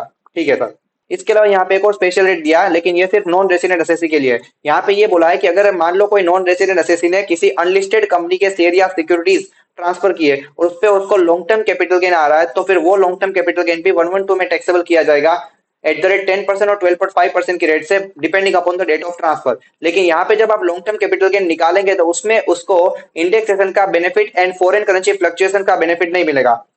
सर ये इंडेक्सेशन का बेनिफिट तो हमें पता है लेकिन फॉरेन करेंसी फ्लक्चुएशन का मतलब क्या हुआ? आपने यहाँ पे कैपिटल गेन चैप्टर में एक प्रोवाइजो पढ़ा होगा सेक्शन 48 में एक फर्स्ट प्रोवाइजो दिया गया है और उसमें ये कहा है कि अगर कोई नॉन रेसिडेंट एसएससी है जिसने किसी इंडियन कंपनी के शेयर्स या डिबेंचर परचेज किए bye using the foreign currency और उन कैपिटल एसेट्स के ट्रांसफर करने पे उसको जब कैपिटल गेन आएगा तो वो कैपिटल गेन कंप्यूट करते टाइम गवर्नमेंट ने उनको एक बेनिफिट दिया है कि आप पहले कैपिटल गेन फॉरेन करेंसी में कंप्यूट करिए और फिर उसके बाद जो फॉरेन करेंसी में कैपिटल गेन आया उसको इंडियन रुपीज में कन्वर्ट कर दिए by using the TTBR on the date of transfer. तो वो जो बेनिफिट है फॉरेन करेंसी फ्लक्चुएशंस का वो बेनिफिट आपको यहाँ पे नहीं मिलेगा। ठीक है, इसके अलावा यहाँ पे कुछ और स्पेशल रेट्स वाली इनकम दे रखी है जैसे कि आपने कोई विनिंग्स इनकम कमाई जो 115 बीबी में टैक्सेबल की जाएगी। कौन सी? अगर आपने कोई लॉटरीज या क्रॉसवर्ड पजल या कोई हॉर्स रेस या कोई कार्ड गेम या फिर मान लो कोई बेटिंग या गैम्बलिंग वगैरह में से अगर आपने विनिंग्स इनकम कमाई है तो वो विनिंग्स इनकम आपकी 115 बीबी में 30% की रेट से टैक्सेबल की जाएगी। और इसके अलावा अगर आपने कोई ऑनलाइन मनी गेमिंग में से अगर विनिंग इनकम कमाई है तो वो आपकी 115 बीबीजे में 30% की रेट से टैक्सेबल की जाएगी। जैसे कि मान लो आपने ड्रीम इलेवन में से या माई इलेवन सर्कल वगैरह और कोई भी ऑनलाइन गेम्स में से अगर विनिंग इनकम कमाई है तो वो आपकी 115 बीबीजे में 30% की रेट से टैक्सेबल की जाएगी। और ये ऑनलाइन गेमिंग में से नेट विनिंग इनकम कैसे निकालेंगे वो हम टीडीएस चैप्टर में डिटेल में डिस्कस करेंगे, ठीक है सर। इसके अलावा यहाँ पे कुछ डीम्ड इनकम है जो सेक्शन 68 से 69 डी में दी गई है और जो टैक्सेबल की जाएगी अंडर सेक्शन 105 बीबी। सर ये डीम्ड इनकम का मतलब क्या है? फॉर एन एग्जाम्पल मान लो आपके घर पे रेड पड़ गई और आपके पास से कुछ ऐसे पैसे मिले या फिर आपने कुछ बड़े इन्वेस्टमेंट या खर्चे कर रखे और जिसका अगर आप एक्सप्लेनेशन अगर सामने वाले ऑफिसर को नहीं दे पाए या फिर अगर आपका एक्सप्लेनेशन जो है वो सेटिस्फैक्टरी नहीं है तो फिर उस केस में वो जो अमाउंट ऑफ मनी या इन्वेस्टमेंट या जो खर्चे है वो आपका इनकम मान लिया जाएगा, यानी वो आपकी डीम्ड इनकम मान ली जाएगी और वो फ्लैट 60% की रेट से टैक्सेबल की जाएगी। प्लस कंपलसरी सरचार्ज लगेगा एट द रेट 25% की रेट से एंड आपका हेल्थ एंड एजुकेशन से 4% की रेट से लगेगा। तो इफेक्टिवली आपको 78% की रेट से टैक्स पे करना होगा जो इनकम आपकी डीम्ड इनकम मानी जा रही है। यानी गवर्नमेंट ने बताया कि 78% हमें दे दीजिए और 22% से आप खुद मजे कर लीजिए, ठीक है सर। इसके अलावा कार्बन क्रेडिट सेल करने पे जो आपको इनकम मिलेगी वो इनकम आपकी पहले तो बिजनेस हेड में टैक्सेबल होगी और वो आपकी 115 बीबीजी में 10% की रेट से टैक्सेबल की जाएगी, ठीक है सर। इसके अलावा मैंने यहाँ पे कुछ नोट्स दे रखी है वो भी आप देख लीजिए। जैसे कि आपकी जो विनिस की इनकम है अंडर सेक्शन 115 बीबी और 115 बीबीजे, उसके अलावा आपकी जो डीम्ड इनकम है एंड आपकी जो कार्बन क्रेडिट की जो इनकम है वो जब टैक्सेबल की जाएगी तो उसके सामने आपको कोई भी डिडक्शन नहीं मिलेंगे अंडर सेक्शन 28 टू 44C और सेक्शन 57 में। यानी ये जो सारी इनकम है ये आपकी ग्रोस बेस पे टैक्सेबल की जाएगी, ठीक है। इसके अलावा ये चीज याद रखना कि जो चैप्टर 6 के जो डिडक्शन है वो आपको कोई भी स्पेशल रेट्स वाली इनकम के सामने नहीं मिलेंगे। उसके अलावा एक चीज आपको पता है कि जो बेसिक एग्जाम्शन का बेनिफिट है वो सिर्फ आप अपनी नॉर्मल इनकम के सामने यूटिलाइज कर पाएंगे। आप किसी भी स्पेशल रेट्स वाली इनकम के सामने बेसिक एग्जाम्शन लिमिट यूटिलाइज नहीं कर सकते। लेकिन इसके 3 एक्सेप्शन दिए गए और ये सिर्फ इंडिविजुअल या एचयूएफ के लिए है। तो अगर कोई इंडिविजुअल या एचयूएफ के लिए कोई अनयूटिलाइज बेसिक एग्जाम्शन लिमिट पड़ी है तो वो सिर्फ 3 स्पेशल रेट्स वाली इनकम के सामने उसे यूज कर पाएंगे। कौन सी? एक तो आपका लॉन्ग टर्म कैपिटल गेन जो 112 में टैक्सेबल होगा, दूसरा आपका लॉन्ग टर्म कैपिटल गेन जो 112 में टैक्सेबल होगा और तीसरा आपका शॉर्ट टर्म कैपिटल गेन जो 111 में टैक्सेबल किया जाता है। इन 3 ही स्पेशल रेट्स वाली इनकम के सामने आप उस अनयूटिलाइज बेसिक एग्जाम्शन लिमिट को यूज कर पाएंगे and that is only for individual and HUF, ठीक है सर। और इसके अलावा यहाँ पे सेक्शन 288A एंड 288B में ये दिया गया है कि आप अपनी टोटल इनकम एंड जो टैक्स लायबिलिटी है उसे राउंड ऑफ करेंगे in the multiple of nearest ₹10, ठीक है। ये आप जब एग्जांपल करेंगे तब आपको ये समझ में आएगा। आगे बढ़ते आगे आपको दिया गया है सरचार्ज का rate for individual HUF AOP BY and artificial juridical person under regular tax regime. तो इन लोगों के लिए सरचार्ज का रेट क्या रहेगा? सबसे पहले सरचार्ज का मतलब है it is an additional levy on tax जो टैक्स पे कैलकुलेट किया जाएगा। अगर आपकी जो टोटल इनकम है वो एक पर्टिकुलर अमाउंट की लिमिट से ज्यादा है तो फिर आपको टैक्स तो पे करना ही है। अपार्ट फ्रॉम द टैक्स आपको सरचार्ज भी पे करना होगा। It is an additional levy on tax. तो सबसे पहले सरचार्ज का रेट क्या दिया गया है individual HUF AOP BY and AJP के लिए? तो यहाँ पे लॉ मेकर्स ने ये कहा है कि अगर आपकी जो टोटल इनकम है इंक्लूडिंग स्पेशल इनकम 50 लाख तक है तो आपको कोई सरचार्ज नहीं लगेगा। सबसे पहले ये स्पेशल इनकम का मतलब क्या है? मैंने यहाँ पे सरचार्ज के पर्पस के लिए 4 इनकम्स को स्पेशल इनकम का नाम दिया है। एक तो आपका जो long term capital gain 112A वाला, दूसरा आपका लॉन्ग टर्म कैपिटल गेन 112 वाला, तीसरा आपका शॉर्ट टर्म कैपिटल गेन जो 111 में टैक्सेबल होगा और चौथा आपका डिविडेंड इनकम। तो ये 4 इनकम्स को मैंने स्पेशल इनकम का नाम दिया for the purpose of surcharge only, ठीक है। अब समझते हैं सर सरचार्ज का रेट क्या दिया है। अगर आपकी जो total income including special income अगर 50 लाख तक है तो फिर कोई सरचार्ज नहीं लगेगा। लेकिन अगर आपकी total income including special income 50 lakh से ज्यादा है बट अप टू 1 करोड़ है तो आपको सरचार्ज लगेगा 10% की रेट से ऑन टैक्स अमाउंट, ठीक है। लेकिन अगर आपकी जो टोटल इनकम है इंक्लूडिंग स्पेशल इनकम अगर 1 करोड़ से ज्यादा बट अप टू 2 करोड़ से तो फिर आपको सरचार्ज लगेगा 15% की रेट से। यहाँ पे एक चीज बता दूं सर, जब तक आपकी टोटल इनकम 2 करोड़ तक है तब तक आपका जो सरचार्ज का रेट है फॉर स्पेशल इनकम एंड बाकी की जो बैलेंस टोटल इनकम है दोनों के लिए सेम ही रहेगा। लेकिन अगर आपकी total income including special income अगर 2 करोड़ से ज्यादा है बट अप टू 5 करोड़ है तो आइडियली यहाँ पे सरचार्ज लगना चाहिए 25% की रेट से। लेकिन यहाँ पे गवर्नमेंट ने आपको ये बेनिफिट दिया है कि यहाँ पे 4 इनकम ऐसी है जिसे मैंने स्पेशल इनकम का नाम दिया, उनके टैक्स पे मैक्सिमम सरचार्ज 15% ही लगेगा। तो यहाँ पे जो आपकी ये 4 स्पेशल इनकम है उनके टैक्स पे तो सरचार्ज 15% ही लगेगा भले ही आपकी टोटल इनकम 2 करोड़ से ज्यादा है। अब बाकी की जो बैलेंस टोटल इनकम है उनके टैक्स पे सरचार्ज कितना लगेगा उसके लिए आपको ये देखना होगा कि बाकी की बैलेंस टोटल इनकम कितनी बची है। अगर आपकी जो बैलेंस टोटल इनकम है यानी excluding special income if it is up to 2 crore तो यहाँ पे बैलेंस टोटल इनकम पे सरचार्ज लगेगा आपका 15%।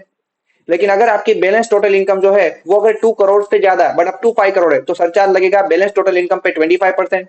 लेकिन अगर आपकी बैलेंस टोटल इनकम 5 करोड़ से ज्यादा है तो फिर आपको सरचार्ज लगेगा 37% की रेट से बैलेंस टोटल इनकम का जो टैक्स है उस पे। ठीक है सर। अब सरचार्ज को समझने के लिए मैंने कुछ एग्जांपल दे रखे, उसे भी डिस्कस कर लेते हैं। जैसे मान लो फॉर एग्जांपल पहले केस में मैंने क्या दिया कि आपकी स्पेशल इनकम जो है वो 65 लाख है और बाकी की बैलेंस टोटल इनकम 25 लाख है, तो आपकी टोटल इनकम बन गई 90 लाख। तो सरचार्ज कितना लगेगा? कहने से आपकी जो टोटल इनकम है including special income up to 1 crore है, तो फिर आपका सरचार्ज का रेट रहेगा 10%। क्योंकि मैंने आपको बताया था कि जब तक आपकी total income including special income 2 crore तक है, तब तक आपका सरचार्ज का जो रेट है वो दोनों पे सेम ही रहेगा। स्पेशल इनकम एंड बाकी की बैलेंस टोटल इनकम दोनों पे सरचार्ज का रेट सेम रहेगा। दूसरे एग्जांपल में मैंने क्या दिया, यहाँ पे आपकी स्पेशल इनकम है 140 लाख, बाकी की बैलेंस टोटल इनकम है 50 लाख, तो आपकी टोटल इनकम हो गई 190 लाख। ठीक है, तो यहाँ पे सरचार्ज क्या रहेगा? कहने से आपकी जो टोटल इनकम है वो यहाँ पे 1 करोड़ से ज्यादा बट अप टू 2 करोड़ से, तो सरचार्ज लगेगा 15% की रेट से दोनों पे। ठीक है सर। उसके अलावा फॉर एन एग्जांपल आपकी स्पेशल इनकम है 177 लाख, बाकी की बैलेंस टोटल इनकम है 600 लाख, तो आपकी टोटल इनकम हो गई 777 लाख। तो यहाँ पे आपकी जो टोटल इनकम है इंक्लूडिंग स्पेशल इनकम 5 करोड़ से ज्यादा है, तो आइडियली यहाँ पे सरचार्ज लगना चाहिए 37% की रेट से, लेकिन स्पेशल इनकम के टैक्स पे मैक्सिमम सरचार्ज लगेगा 15%। और अब देखिए कि बाकी की बैलेंस टोटल इनकम कितनी है, बाकी की बैलेंस टोटल इनकम आपकी 5 करोड़ से भी ज्यादा है, तो आपका बाकी की बैलेंस टोटल इनकम पे सरचार्ज लगेगा 37% की रेट से। ठीक है सर। उसके अलावा मान लो आपकी स्पेशल इनकम है 420 लाख और आपकी बैलेंस टोटल इनकम 80 लाख, तो आपकी टोटल इनकम हो गई 500 लाख। तो यहाँ पे सरचार्ज लगेगा कितना? स्पेशल इनकम के टैक्स पे मैक्सिमम सरचार्ज लगेगा 15%। और बाकी की बैलेंस इनकम कितनी है आपकी? बाकी की balance income up to 2 crore से, तो उस पे भी सरचार्ज लगेगा 15% की रेट से। ठीक है सर। उसके बाद यहाँ पे आपको एक कॉन्सेप्ट दिया रिबेट अंडर सेक्शन 87A, जो रेसिडेंट इंडिविजुअल को दिया जाता है। तो सबसे पहले नॉर्मल यानी रेगुलर टैक्सेस में रिबेट कितना दिया जाएगा अंडर सेक्शन 87 है, उसे डिस्कस कर लेते हैं। अब आपने यहाँ पे ये सुना होगा कि अगर किसी इंडिविजुअल की जो टोटल इनकम है वो 5 लाख तक है, तो उसे कोई भी टैक्स नहीं पे करना होगा। लेकिन हमने इसके पहले जो स्लैब रेट पढ़े उसमें तो हमने ये पढ़ा था कि जो आपका नॉर्मल स्लैब रेट है 2.5 लाख वाला, उसमें 2,50,000 तक आपको बेसिक एग्जम्पशन दिया जा रहा है। 2.5 लाख से 5 लाख तक आपका 5% की रेट से टैक्स लग रहा है, तो फिर यहाँ पे आपका जो नेट टैक्स लाइबिलिटी वो जीरो कैसे आएगा सर? बिकॉज इस रिबेट की वजह से। तो यहाँ पे आपको 87A में एक रिबेट दिया जाता है कि अगर कोई इंडिविजुअल जो इंडिया का रेसिडेंट है यानी कोई रेसिडेंट इंडिविजुअल, अगर उसकी टोटल इनकम जो है वो अगर 5 लाख तक है यानी 5 लाख से ज्यादा नहीं है, तो उसे यहाँ पे एक रिबेट दिया जाएगा कितना? 100% of tax on the total income और 12,500 विच एवर इज लोअर, तो उतना उसको रिबेट दिया जाएगा। उसके अलावा यहाँ पे रिबेट के रिलेटेड कुछ चीजें आपको याद रखनी है। पहला क्या कि जो आप रिबेट लेंगे वो आपको हेल्थ एंड एजुकेशन से ऐड करने से पहले आपको लेना होगा। और दूसरा ये है कि जो रिबेट 87A का मिलेगा वो ऑल टाइप्स ऑफ इनकम के सामने मिल जाएगा, यानी किसी भी प्रकार की इनकम के सामने आपको 87A का रिबेट मिल सकता है। लेकिन उसका एक एक्सेप्शन है, that is long term capital gain under section 112 है। जो आपका शेयर मार्केट वाला लॉन्ग टर्म कैपिटल गेन है अंडर सेक्शन 112 है, उसके सामने आपको 87A का रिबेट नहीं मिलेगा। ठीक है सर। उसके अलावा मैंने आपको ये बताया कि आपको रिबेट 87A में मिलेगा अंडर द रेगुलर टैक्सेस अगर आपकी टोटल इनकम 5 लाख तक है। तो अगर आपकी total income 5 lakh 1 rupees 2 rupees या 4 रुपीज तक है, तो उसे यहाँ पे 5 लाख रुपीज में ही राउंड ऑफ किया जाएगा। लेकिन अगर आपकी टोटल इनकम 5 लाख 5 रुपीज या उससे ज्यादा है, तो फिर वो अपर राउंड ऑफ हो जाएगी 5 लाख 10 रुपीज में, तो फिर आपको ये 87A का रिबेट नहीं मिलेगा। ठीक है सर। अब रिबेट से रिलेटेड मैंने यहाँ पे एग्जांपल दिया है, उसे भी यहाँ पे डिस्कस कर लेते हैं। यहाँ पे दिया गया मिस्टर ऋतिक जो एक रेसिडेंट इंडिविजुअल है जिसकी एज 49 ईयर्स है, उसकी आपको टैक्स लाइबिलिटी निकाली है दो केस में। केस नंबर 1 दिया गया अगर उसकी टोटल इनकम 4,85,000 है, तो सबसे पहले हम क्या करेंगे, उसकी टोटल इनकम पे आप टैक्स लाइबिलिटी निकाल दीजिए स्लैब रेट से, तो उसका टैक्स आएगा 11,750। अब यहाँ पे क्या उसको रिबेट दिया जाएगा? यस, बिकॉज उसकी जो टोटल इनकम है वो 5 लाख तक है, तो उसको रिबेट दिया जाएगा 100% ऑफ टैक्स और 12,500 विच एवर इज लोअर। आपका लोअर आएगा 11,750 और उसके बाद आपका कोई भी नेट टैक्स लाइबिलिटी नहीं बचेगा। ठीक है। केस नंबर 2 में दिया गया है कि अगर उसकी टोटल इनकम 5,10,000 है, तो फिर सबसे पहले आप उसकी टोटल इनकम पे टैक्स लाइबिलिटी निकालिए, तो टैक्स आएगा उसका 14,500। अब यहाँ पे क्या उसको कोई रिबेट दिया जाएगा? आंसर इज नो, बिकॉज उसकी जो टोटल इनकम है वो 5 लाख से ज्यादा है, तो यहाँ पे उसका कोई भी रिबेट नहीं दिया जाएगा। तो जो आपका टैक्स है उसमें डायरेक्टली हेल्थ एंड एजुकेशन से ऐड कर दीजिए, जो आएगा आपका 580 रुपीज, वो आप ऐड कर दीजिए, तो आपको मिल जाएगा net tax liability that is 15,080 rupees. ठीक है सर। अब हम यहाँ पे बाकी के जो असेसी है उनके लिए भी general tax rate and surcharge का रेट क्या रहेगा वो भी डिस्कस कर लेते हैं। सबसे पहले आपको दिया है डोमेस्टिक कंपनी के लिए जनरल टैक्स रेट क्या रहेगा। तो लॉ मेकर्स ने यहाँ पे ये लिखा है कि अगर उस डोमेस्टिक कंपनी का प्रीवियस ईयर 22 तेईस का जो टोटल टर्नओवर या ग्रोस रिसीट जो है if it is up to 400 crore, तो आपका जनरल टैक्स रेट रहेगा 25% फॉर करंट प्रीवियस ईयर। बाकी अदरवाइज आपका 30% रहेगा, यानी अगर उस प्रीवियस ईयर 22-23 का जो टोटल टर्नओवर है वो 400 करोड़ से ज्यादा है, तो फिर आपका 30% का जनरल टैक्स रेट रहेगा। ठीक है। उसके अलावा फॉरेन कंपनी का जो जनरल टैक्स रेट है वो 35% रहेगा। यहाँ पे पहले आपका 40% हुआ करता था, लेकिन इस साल से अमेंडमेंट किया गया है और फॉरेन कंपनी का जनरल टैक्स रेट अब से 35% रहेगा। ठीक है सर। अब यहाँ पे कंपनीज के लिए सरचार्ज का रेट क्या रहेगा, हम ये दोनों के लिए साथ में डिस्कस कर लेंगे। सबसे पहले surcharge depends upon total income, yes. तो अगर उस कंपनी की जो टोटल इनकम है अप टू 1 करोड़ है तो फिर सरचार्ज नहीं लगेगा। लेकिन अगर उस कंपनी की टोटल इनकम जो है वो 1 करोड़ से ज्यादा बट अप टू 10 करोड़ है तो फिर सरचार्ज लगेगा डोमेस्टिक कंपनी के लिए eight the rate 7% and foreign company के लिए 2% की रेट से। लेकिन अगर उस कंपनी की टोटल इनकम 10 करोड़ से भी ज्यादा है तो फिर सरचार्ज लगेगा डोमेस्टिक कंपनी के लिए 12% की रेट से एंड फॉरेन कंपनी के लिए 5% की रेट से, ठीक है सर। इसके अलावा partnership form LLP and local authority के लिए जनरल टैक्स रेट क्या रहेगा, उनके लिए जनरल टैक्स रेट रहेगा आपका 30%। और पार्टनरशिप फर्म के लिए सरचार्ज का एक ही रेट दे रखा है कि अगर उस पार्टनरशिप फर्म की जो टोटल इनकम है वो 1 करोड़ से ज्यादा है तो 12% की रेट से सीधा सरचार्ज लगेगा, ठीक है सर। उसके बाद कोऑपरेटिव सोसाइटीज के लिए जनरल टैक्स रेट क्या रहेगा, तो ये भी एक प्रकार से स्लेब रेट की तरह ही दिया है कि जो कोऑपरेटिव सोसाइटी की जो टोटल इनकम है उसमें से 10,000 तक की जो इनकम है उस पर 10% की रेट से टैक्स लगेगा।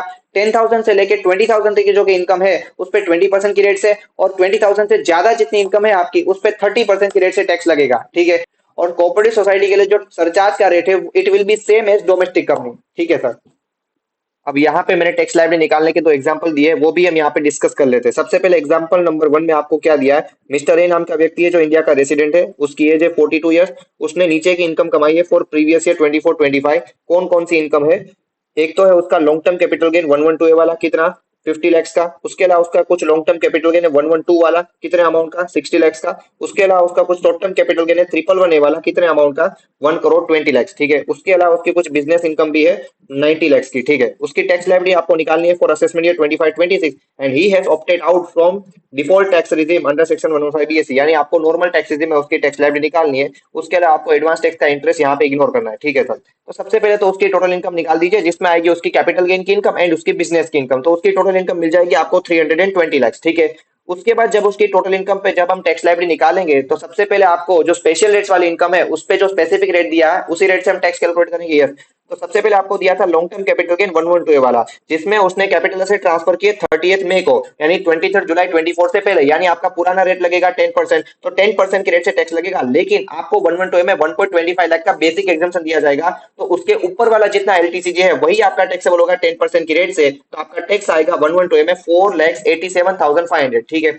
उसके बाद आपका जो लॉन्ग टर्म कैपिटल गेन था 112 वाला, इसमें कैपिटल असेट ट्रांसफर किए 27 अगस्त को, यानी 23 जुलाई के बाद, तो उसमें आपका टैक्स लगेगा नया वाला यानी 12.5%। तो यहाँ पे जो लॉन्ग टर्म कैपिटल गेन है आपका 60 लैक्स का, उस पे 12.5% की रेट से टैक्स लगेगा, तो आपका टैक्स आएगा यहाँ पे 7,50,000, ठीक है। उसके बाद जो आपका शॉर्ट टर्म कैपिटल गेन था 111 वाला, उसमें आपने कैपिटल से ट्रांसफर किया 14 नवंबर को, यानी 23 जुलाई के बाद, तो आपका नया रेट लगेगा यानी 20%, तो 20% की रेट से टैक्स लगेगा जो आएगा आपका 24 लैक्स, ठीक है। और उसके अलावा आपकी कुछ बिजनेस इनकम भी थी 90 लैक्स की, तो उस पर आपका जो स्लेब रेट रहेगा उस रेट से टैक्स लगेगा। तो सबसे पहले आपका स्लेब रेट कौन सा होगा, बिकॉज आपने 115 बीएससी में से ऑप्ट आउट किया है और आप रेसिडेंट इंडिविजुअल है और आपकी एज 60 ईयर्स से कम है, तो आपको 2,50,000 वाला स्लेब रेट लगेगा। तो उस स्लेब रेट से आपका टैक्स आएगा 25,12,500, तो आपको मिल जाएगा टोटल टैक्स दैट इज 61,50,000। अब यहाँ पे आप ये देखिए कि क्या इस पर्सन को सरचार्ज भी पे करना होगा, बिकॉज इस पर्सन की जो टोटल इनकम है इंक्लूडिंग स्पेशल इनकम वो 2 करोड़ से ज्यादा है बट अप टू 5 करोड़ है। तो आइडियली यहाँ पे सरचार्ज लगना चाहिए 25% की रेट से, लेकिन मैंने आपको बताया था कि जो 4 स्पेशल इनकम थी आपकी उसके टैक्स पे मैक्सिमम सरचार्ज 15% ही लगेगा। तो यहाँ पे जो आपका लॉन्ग टर्म कैपिटल गेन 112 वाला, एक आपका एलटीसीजी 112 वाला, तीसरा आपका शॉर्ट टर्म कैपिटल गेन जो 111 वाला है, उनके टैक्स पे मैक्सिमम सरचार्ज 15% ही लगेगा। तो उनके टैक्स पे सरचार्ज लगा दीजिए आप 15% की रेट से, यानी आपका जो 112 का टैक्स था 4,87,500, दूसरा आपका 112 का जो टैक्स था 7,50,000, और आपका जो शॉर्ट टर्म कैपिटल गेन पे जो टैक्स लगा 24 लैक्स का, उन तीनों टैक्स पे आप सरचार्ज लगा दीजिए 15% की रेट से, तो आपका सरचार्ज आ जाएगा 5,45,625, ठीक है सर। उसके अलावा बाकी की जो आपकी बैलेंस टोटल इनकम है उस पे कितना सरचार्ज लगेगा, तो उसके लिए आपने क्या बोला था कि आपकी बाकी की बैलेंस टोटल इनकम अगर अप टू 2 करोड़ तक है तो फिर उस पे सरचार्ज लगेगा 15% की रेट से। तो यहाँ पे बैलेंस टोटल इनकम 90 लैक्स है तो उस पे सरचार्ज 15% की रेट से लगेगा। तो बैलेंस टोटल इनकम पे जो टैक्स आया यहाँ पे कितना है 25,12,500, तो उस पे सरचार्ज लगा दीजिए आपका 15% की रेट से, तो वो सरचार्ज आपका आएगा 3,76,875, इतना सरचार्ज आपको लगेगा। तो आप टैक्स में जो भी आपने सरचार्ज कैलकुलेट किया वो आप ऐड कर दीजिए, और उसके बाद जो अमाउंट मिला आपको उसमें आप हेल्थ एंड एजुकेशन से ऐड करिए 4% की रेट से, तो आपको मिल जाएगी total tax liability that is आपका 73,55,400, ठीक है सर।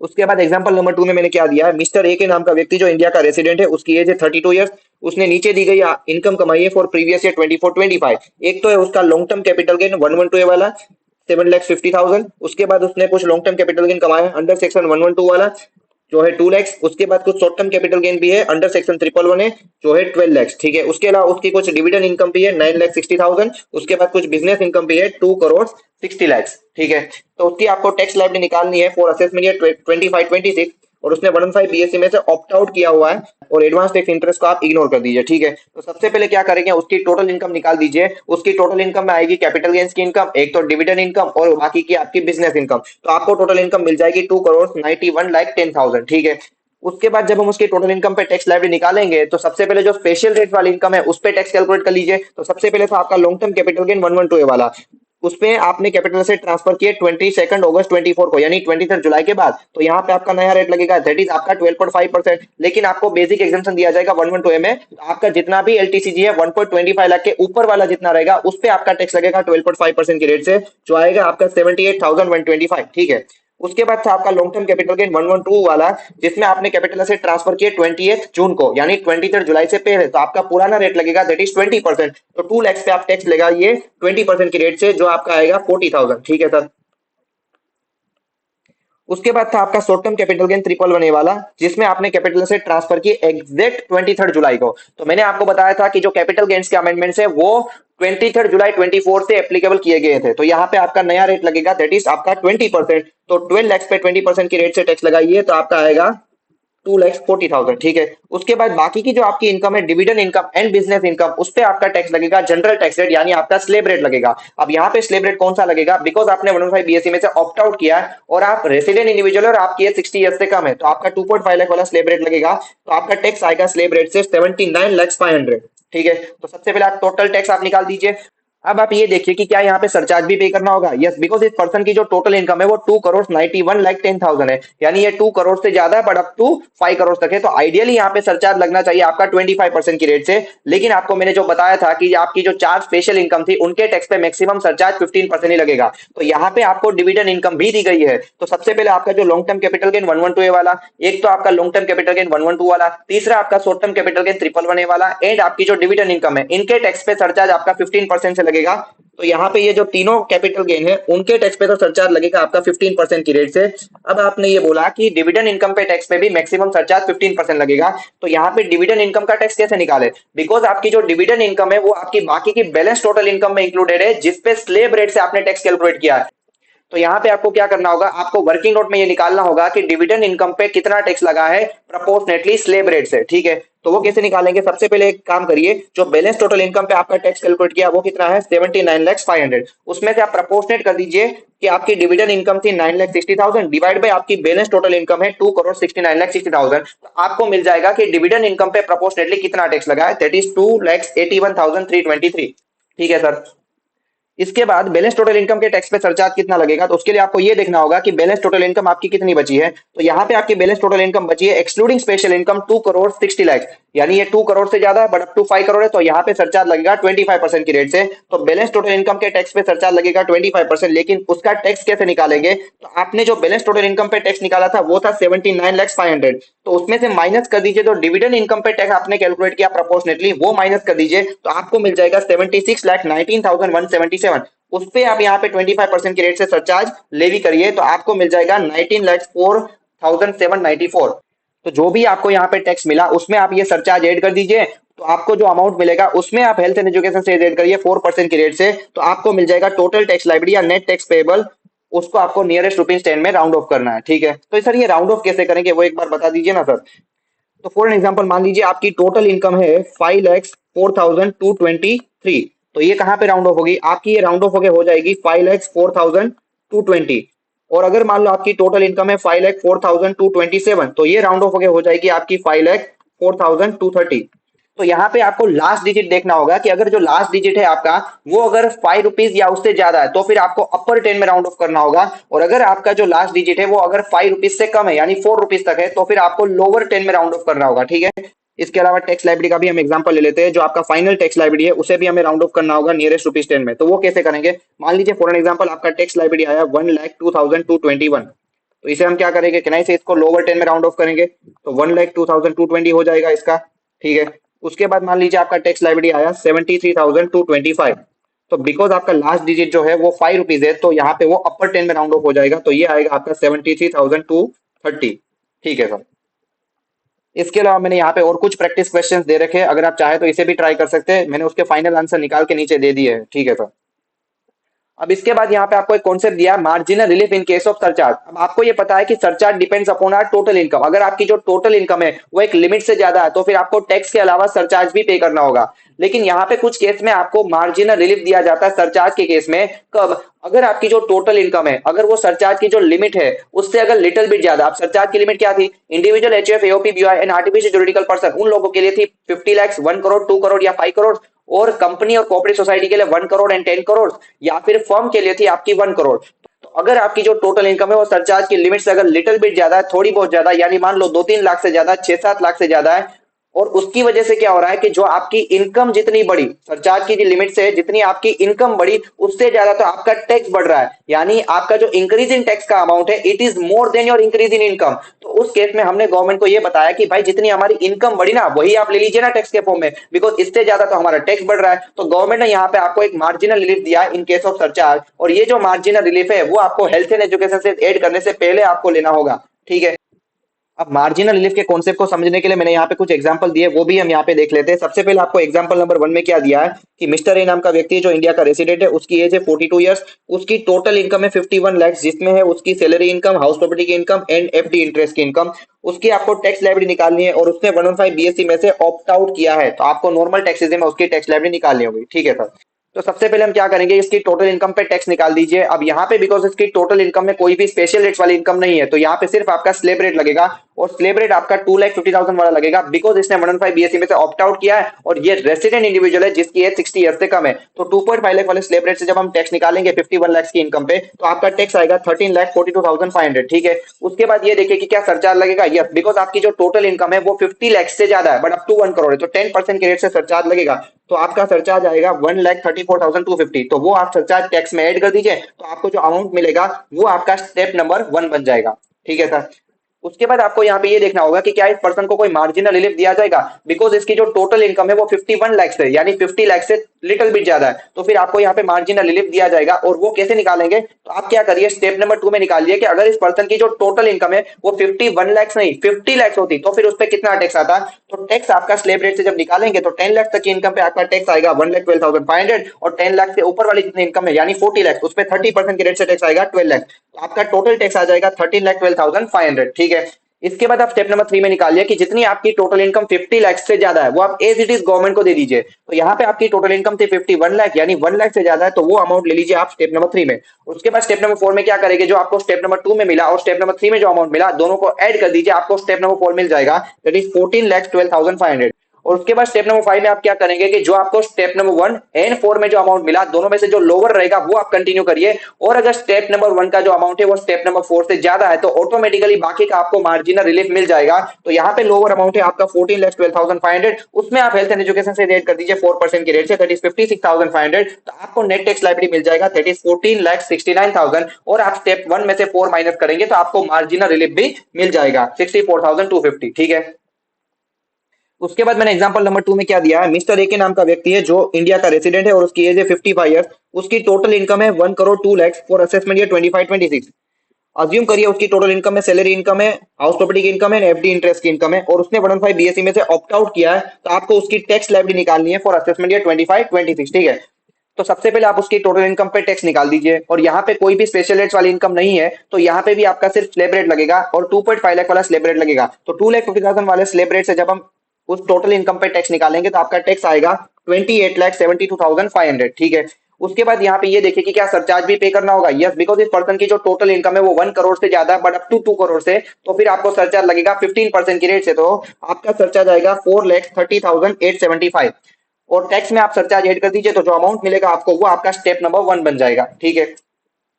उसके बाद यहाँ पे आपको ये देखना होगा कि क्या इस पर्सन को कोई मार्जिनल रिलीफ भी दिया जाएगा। यस, बिकॉज इस पर्सन की जो टोटल इनकम है वो 1 करोड़ 2 लाख है, यानी वो 1 करोड़ से लिटिल बिट ज्यादा है। तो यहाँ पे आपको मार्जिनल रिलीफ निकालना होगा। कैसे निकालेंगे? तो सबसे पहले आप क्या करेंगे, स्टेप नंबर 2 में निकालिए कि अगर इस पर्सन की जो टोटल इनकम है अगर वो 1 करोड़ होती तो फिर आपका कितना टैक्स आता। तो 10 लाख तक की इनकम पे आपका टैक्स आएगा स्लैब रेट से 1,12,500, और 10 लाख के ऊपर वाली इनकम पे 30% के रेट से यानी 27 लाख। तो आपका टोटल टैक्स मिल जाता है आपको 28,12,500।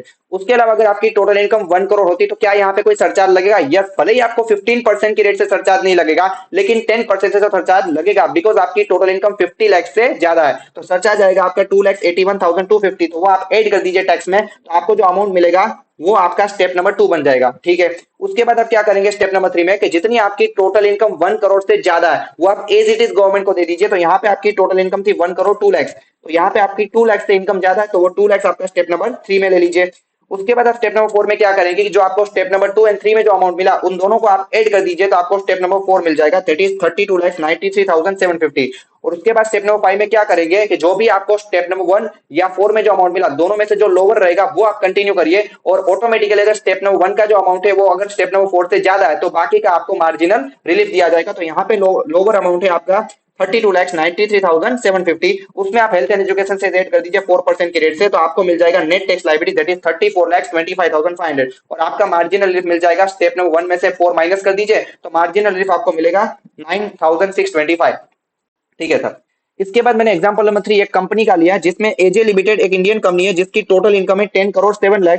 उसका प्रीवियस ईयर 22-23 का टर्नओवर दिया 390 करोड़। ठीक है, उसकी आपको टैक्स लायबिलिटी निकाली under the regular tax regime. ठीक है, तो सबसे पहले आप इस कंपनी की टोटल इनकम पे टैक्स निकाल दीजिए। अब टैक्स कौन से जनरल टैक्स रेट से लगेगा? तो यहाँ पे आपको उस कंपनी का प्रीवियस ईयर 22-23 का टर्नओवर दिया दैट इज 390 करोड़, तो कहना है वो 400 करोड़ तक है, तो आपका टैक्स रेट रहेगा 25%। तो 25% की रेट से आपका 10 करोड़ 7 लाख की इनकम पे टैक्स निकालिए, तो वो टैक्स आएगा 2 करोड़ 51,75,000। अब यहाँ पे क्या सरचार्ज लगेगा? यस, बिकॉज आपकी जो टोटल इनकम है वो 10 करोड़ 7 लाख है, जो आपकी 10 करोड़ से ज्यादा है, तो फिर आपको सरचार्ज लगेगा 12% की रेट से, तो वो आएगा आपका 30,21,000। तो उस टैक्स में आप सरचार्ज ऐड कर दीजिए, तो जो आपको अमाउंट मिलेगा वो आपका स्टेप नंबर 1 बन जाएगा।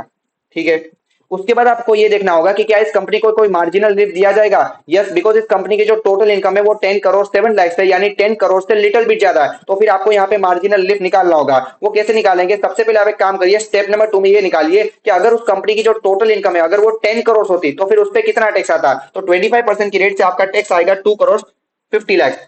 उसके बाद आप उसमें सरचार्ज ऐड कर दीजिए 7% की रेट से, बिकॉज यहाँ पे आपकी टोटल इनकम भले ही 10 करोड़ से ज्यादा नहीं है लेकिन 1 करोड़ से ज्यादा है, तो 7% की रेट से सरचार्ज लगेगा जो आएगा आपका 17,50,000। तो आप टैक्स में सरचार्ज ऐड कर दीजिए, जो अमाउंट आपको मिलेगा वो आपका स्टेप नंबर 2 बन जाएगा। ठीक है, उसके बाद आप स्टेप नंबर 3 में क्या करेंगे कि जितनी आपकी टोटल इनकम 10 करोड़ से ज्यादा है वो आप एज इट इज गवर्नमेंट को दे दीजिए। तो यहाँ पे आपकी टोटल इनकम 7 लाख से ज्यादा थी, तो वो अमाउंट लीजिए स्टेप नंबर 3 में। और स्टेप नंबर 4 में क्या करेंगे आप, जो स्टेप नंबर 2 एंड 3 में जो अमाउंट मिला दोनों को आप ऐड कर दीजिए, तो वो आपको मिल जाएगा 2 करोड़ 74,50,000। वो आपका स्टेप नंबर 4 बन जाएगा। और स्टेप नंबर 5 में क्या करेंगे आप, जो आपको स्टेप नंबर 1 एंड 4 में जो अमाउंट मिला था दोनों में से जो लोअर रहेगा वो आप कंटिन्यू करिए, तो वो आएगा आपका 2 करोड़ 74,50,000। और उसमें आप हेल्थ एंड एजुकेशन से ऐड कर दीजिए 4% की रेट से, तो वो आएगा आपका 10,98,000।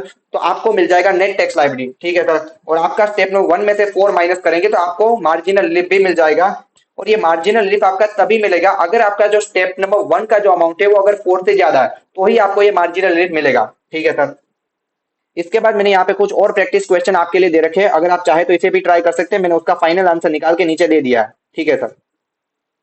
तो अब हम पढ़ेंगे आपका न्यू टैक्स रेजिम जो आपको 115 बीएससी में दिया है for individuals, HUF, AOP, BOI and artificial juridical person. यानी ये कोऑपरेटिव सोसाइटी के लिए नहीं है, ये कंपनीज के लिए नहीं है, ये पार्टनरशिप फर्म के लिए नहीं है, या एलएलपी वगैरह के लिए नहीं है, ये सिर्फ और सिर्फ individual, HUF, AOP, BOI and artificial juridical person इन्हीं लोगों के लिए है। ठीक है, अब आपको एक चीज और मालूम होनी चाहिए कि जो सेक्शन 115 बीएससी है वो आपका फाइनल से 2023 से डिफॉल्ट टैक्स रेजिम कर दिया गया है। यानी अगर आपको ये न्यू टैक्स रेजिम नहीं चाहिए तो फिर आपको इसमें से ऑप्ट आउट करना होगा। तो जब आप अपना रिटर्न ऑफ इनकम फाइल करेंगे तो आपको एक क्वेश्चन पूछा जाएगा कि whether you are opting out from the new tax regime under section 115 BSC. तो अगर आपको ये 115 बीएससी नहीं चाहिए तो आपको यस पे टिक करना होगा। ठीक है सर।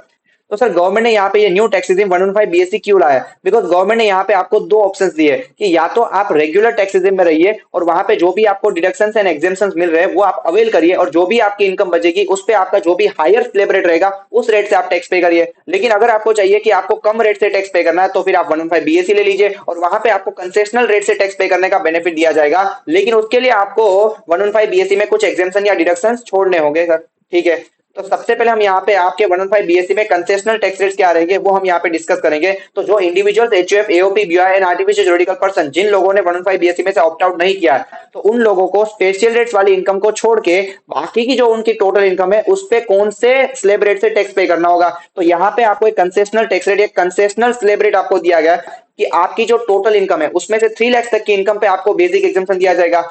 3 लाख से लेके 7 लाख तक की इनकम पे आपका 5% की रेट से टैक्स लगेगा। 7 लाख से लेके 10 लाख तक की इनकम पे आपका 10% की रेट से टैक्स लगेगा। उसके बाद 10 लाख से लेके 12 लाख तक की इनकम पे आपका 15% की रेट से टैक्स लगेगा।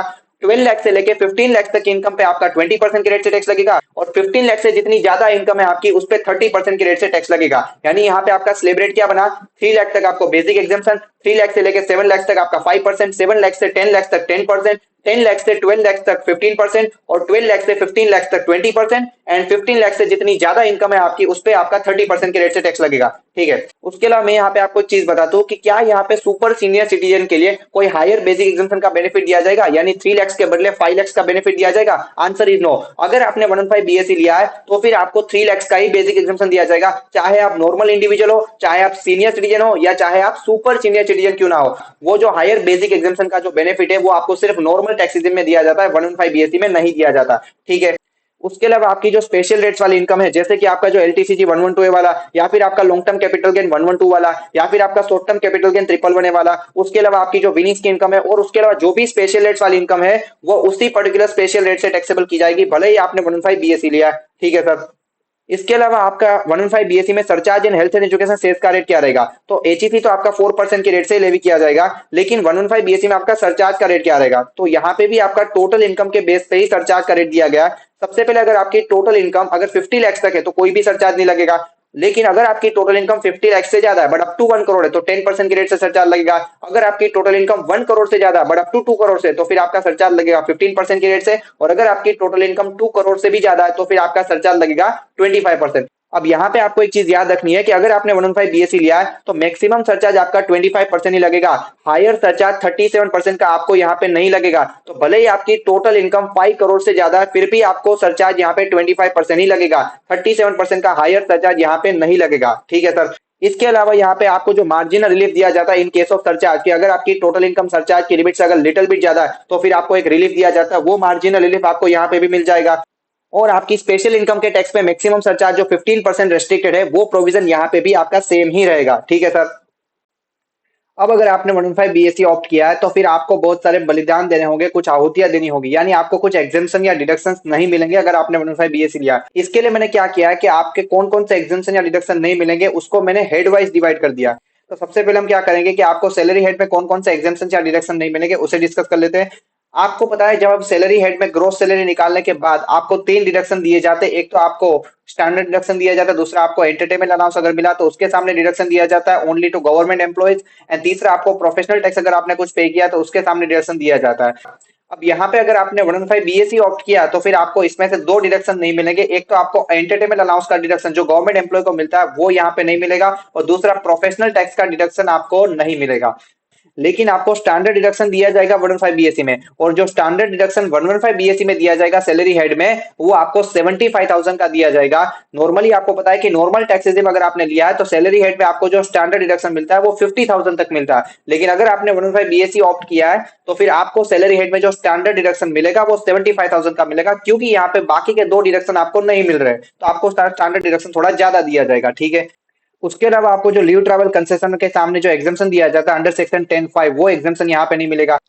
जैसे कि अगर आपने सैलरी चैप्टर पढ़ा है तो उसमें आपको पता होगा कि अगर मान लो कोई एम्प्लॉय अगर इंडिया में कहीं घूमने के लिए जा रहा है और उसका ट्रैवल का खर्चा आपका एम्प्लॉयर अगर पे कर रहा है तो फिर वो बेनिफिट आपके लिए टैक्सेबल किया जाता है, और उसके सामने आपको एक एग्जामेशन दिया जाता है अंडर सेक्शन 10(5). वो कितना था कि अगर मान लो आप एयरलाइन के थ्रू ट्रैवल करते हैं तो आपको इकोनॉमिक क्लास का फेयर या जितना आपने एक्चुअल अमाउंट स्पेंड किया विच एवर इज लोअर का आपको एग्जामेशन दिया जाता था, वो आपको एग्जामेशन यहाँ पे नहीं मिलेगा। उसके अलावा आपको जो हाउस रेंट अलाउंस के सामने जो एग्जाम्पशन दिया जाता है अंडर सेक्शन 1013 है, वो एग्जाम्पशन भी यहाँ पे नहीं मिलेगा। कितना एग्जाम्पशन मिल रहा था कि जैसे कि आपका जो rent paid minus 10% of salary और आपका एक्चुअल अमाउंट जितना आपको मिला, और तीसरी लिमिट थी वहां पे 40% और 50% ऑफ सैलरी, तीनों में से जो लोअर रहेगा उतना एग्जाम्पशन आपको दिया जा रहा था, वो एग्जाम्पशन यहाँ पे नहीं मिलेगा। उसके अलावा आपको सेक्शन 1014 के अंडर कुछ स्पेसिफिक अलाउंसेस के सामने जो एग्जाम्पशन दिए जाते हैं, वो एक भी एग्जाम्पशन आपको यहाँ पे नहीं मिलेंगे अगर आपने 15 बीएससी लिया। जैसे कि अगर आपको पता है तो चिल्ड्रन एजुकेशन अलाउंस के सामने आपको 100 per month per child maximum up to 2 children तक का जो एग्जाम्पशन दिया जाता है, वो एग्जाम्पशन यहाँ पे नहीं मिलेगा। उसके अलावा आपको कुछ यूनिफॉर्म अलाउंस या एकेडमिक अलाउंस वगैरह या ट्राइबल एरिया अलाउंस अगर आपको मिला है, तो उसके सामने जो एग्जाम्पशन दिया जाता है वो यहाँ पे नहीं मिलेगा। कुल मिला के जो भी स्पेसिफिक अलाउंसेस के सामने जो सेक्शन 1014 में एग्जाम्पशन दिया जाता है, वो एग्जाम्पशन आपको एक भी यहाँ पे नहीं मिलेगा अगर आपने 15 बीएससी लिया। लेकिन उसके चार एक्सेप्शन आपको दिए गए, यानी ये चार अलाउंसेस ऐसे हैं जिसके सामने जो एग्जाम्पशन मिल रहा है वो 115 बीएससी में भी आपको मिल जाएगा। कौन कौन से? पहला आपको दिया था ट्रैवलिंग और टूर अलाउंस, दूसरा आपको दिया है डेली अलाउंस, तीसरा आपका कन्वेंस अलाउंस, एंड चौथा आपका ट्रांसपोर्ट अलाउंस, जो हैंडीकेप एम्प्लॉय को दिया जाता है या डिसेबल्ड एम्प्लॉय को दिया जाता है for commuting between the place of residence and place of duty, घर से ऑफिस और ऑफिस से घर आने के लिए। जैसे कि आपको पहला दिया है आपका ट्रैवलिंग और टूर अलाउंस, इसका मतलब ये था कि अगर मान लो किसी एम्प्लॉय को किसी टूर पे भेजा जा रहा है या उसका किसी और प्लेस पे ट्रांसफर किया जा रहा है, तो उसके लिए उसका जो ट्रैवल का खर्चा है उसको मीट करने के लिए जो उसको अलाउंस दिया जाता है वो उसका ट्रैवलिंग या टूर अलाउंस है। दूसरा क्या था आपका डेली अलाउंस। डेली अलाउंस क्या होता है कि मान लो किसी एम्प्लॉय को किसी टूर पे भेजा जा रहा है या किसी और प्लेस पे उसका ट्रांसफर किया जा रहा है, और उसके लिए उसके जो डेली ऑर्डिनरी चार्जेस या खर्चे हैं उसको मीट करने के लिए जो अलाउंस दिया जाता है वो उसका डेली अलाउंस है, ठीक है।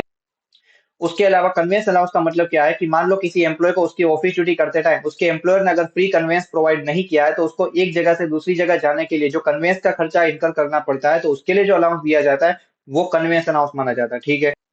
और उसके अलावा जो हैंडीकेप या डिसेबल्ड एम्प्लॉय, जिसे हम दिव्यांग एम्प्लॉय भी कहते हैं, उसको जो ट्रांसपोर्ट अलाउंस दिया जाता है for commuting between the place of duty and place of residence, घर से ऑफिस और ऑफिस से घर आने के लिए जो ट्रांसपोर्ट अलाउंस दिया जाता है, उसके सामने जो एग्जाम्पशन दिया जाता है 3200 पर मंथ तक का, वो एग्जाम्पशन यहाँ पे 115 बीएससी में मिल जाएगा। और उसके अलावा ऊपर दिए गए तीन अलाउंसेस के सामने जो एग्जाम्पशन मिलेगा वो कितना मिलेगा कि जितना आपको एक्चुअल अलाउंस आपको मिला और आपने उस पर्पज के लिए जितना अमाउंट एक्चुअली स्पेंड किया, विच एवर इज लोअर, का आपको एग्जाम्पशन दिया जाएगा, ठीक है सर।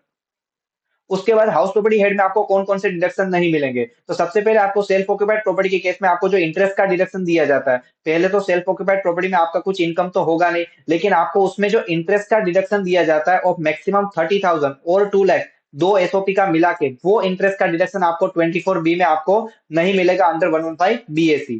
तो इसकी वजह से क्या होगा कि सेल्फ ऑक्यूपाइड प्रॉपर्टी में आपका जो इनकम रहेगा वो नील रहेगा, बिकॉज इंटरेस्ट का डिडक्शन आपको मिलेगा नहीं। उसके बाद अगर आपका मान लो हाउस प्रॉपर्टी हेड में लॉस आ रहा है, तो ये किसकी बात कर रहे हैं? एसओपी में तो आपका इनकम नील रहेगा, तो ये एलओपी या डीएलओपी की बात कर रहे हैं। तो अगर आपका हाउस प्रॉपर्टी हेड में लॉस आ रहा है तो वो आप किसी भी और हेड के सामने सेट ऑफ नहीं कर पाएंगे, और उस लॉस को आप कैरी फॉरवर्ड भी नहीं कर पाएंगे फॉर द सब्सिक्वेंट ईयर, यानी वो लॉस आपका कुल मिला के लेफ्ट हो जाएगा, ठीक है सर। अब बिजनेस के हेड में आपको कौन कौन से डिडक्शन नहीं मिलेंगे, तो सबसे पहले आपको जो एडिशनल डेप्रिसिएशन मिलता है under section 32 subsection 1 close number 2 में, वो एडिशनल डेप्रिसिएशन आपको यहाँ पे नहीं मिलेगा।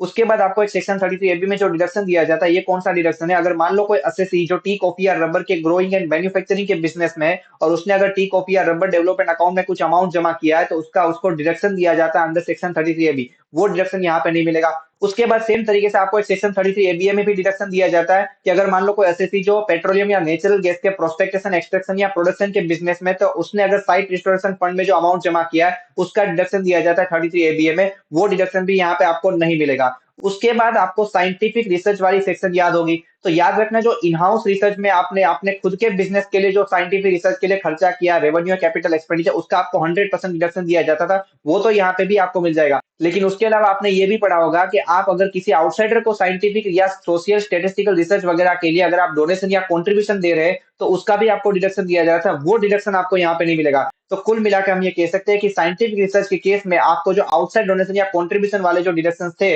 वो यहाँ पे 115 बीएससी में आपको नहीं मिलेंगे, ठीक है सर। उसके अलावा आपने अगर स्पेसिफाइड बिजनेस के लिए कोई कैपिटल एक्सपेंडिचर किया है, तो उसका आपको 35 आईडी के अंडर 100% डिडक्शन दिया जाता है, वो डिडक्शन आपको यहाँ पे नहीं मिलेगा, ठीक है। उसके अलावा अगर आपने कोई नोटिफाइड एग्रीकल्चर एक्सटेंशन प्रोजेक्ट के लिए कोई खर्चा किया है, तो उसका आपको 100% डिडक्शन दिया जाता है अंडर 35 ट्रिपल सी, वो डिडक्शन भी आपको यहाँ पे नहीं मिलेगा। तो ये हमारी बात होगी पीजीबीपी हेड में आपको कौन कौन से डिडक्शन नहीं मिलेंगे। उसके बाद आपको आईएफओएस यानी अदर सोर्स में कौन-कौन से एग्जम्पशन या डिडक्शन नहीं मिलेंगे। तो सबसे पहले दिया है कि जो एमपी, एमएलएस वगैरह को जो डेली अलाउंस या कॉन्स्टिट्यूएंसी अलाउंस के सामने जो सेक्शन 10-17 में एग्जम्पशन दिया जाता है, वो यहाँ पे नहीं मिलेगा। उसके बाद माइनर चाइल्ड की जो इनकम है उनके पेरेंट्स के हाथ में क्लब की जाती है, तब आपको एक एग्जम्पशन दिया जाता है अंडर सेक्शन 1032 में 1500 पर माइनर चाइल्ड का, वो यहाँ पे आपको नहीं मिलेगा।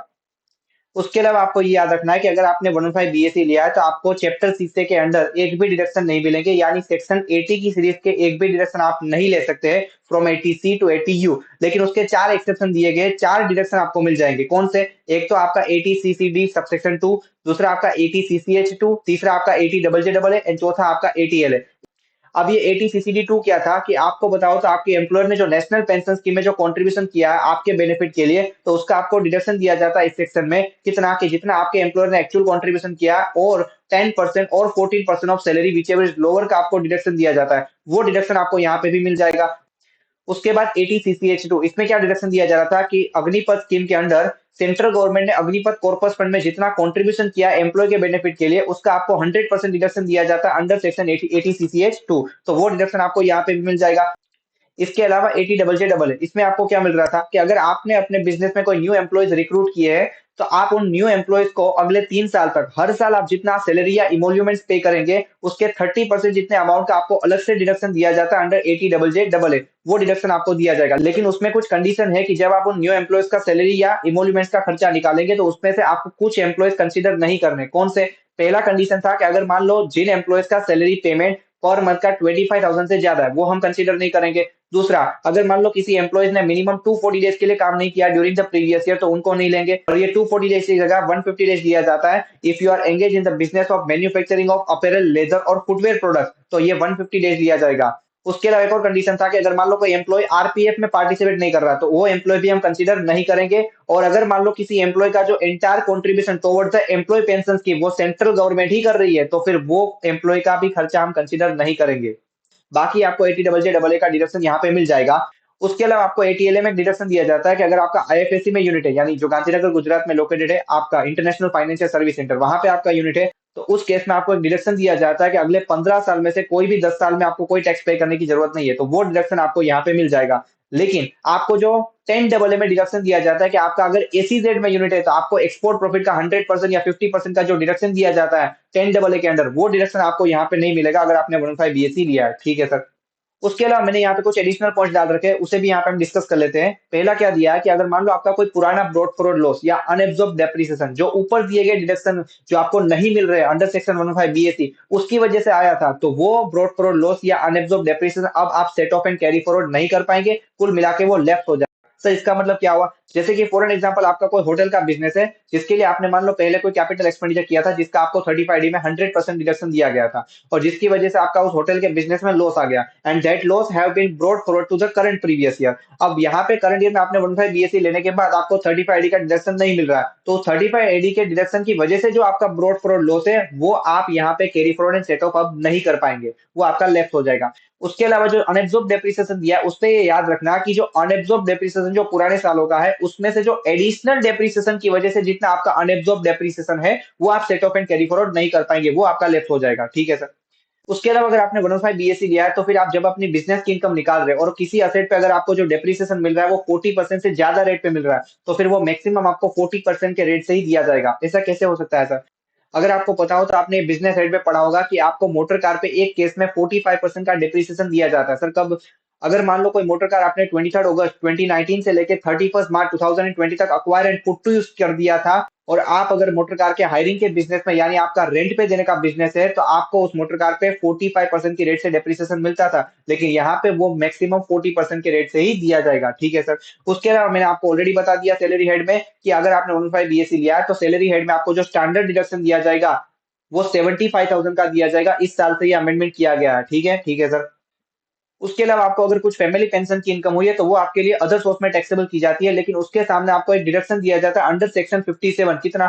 1/3 ऑफ द सच इनकम और 15,000 पर एनम विच एवरेज लोअर का। लेकिन इस साल से यहाँ पे अमेंडमेंट किया गया है कि अगर आपने 115 बीएससी लिया है, तो फिर उस केस में आपको जो डिडक्शन दिया जाएगा वो कितना दिया जाएगा? 1/3 ऑफ द सच इनकम और 25,000 पर एनम विच एवरेज लोअर, उतना डिडक्शन आपको दिया जाएगा। उसके अलावा अगर मान लो कोई इंडिविजुअल जो एम्प्लॉय है जिसने 115 बीएससी ऑप्ट किया है, उसके एम्प्लॉयर ने अगर उसको कोई फ्री फूड या नॉन अल्कोहलिक बेवरेजेस यानी कोई लंच फैसिलिटी जो प्रोवाइड किया, उसके सामने आपको सैलरी हेड में एग्जाम्पशन दिया जाता था 50 रुपीज का, वो एग्जाम्पशन यहाँ पे नहीं दिया जाएगा।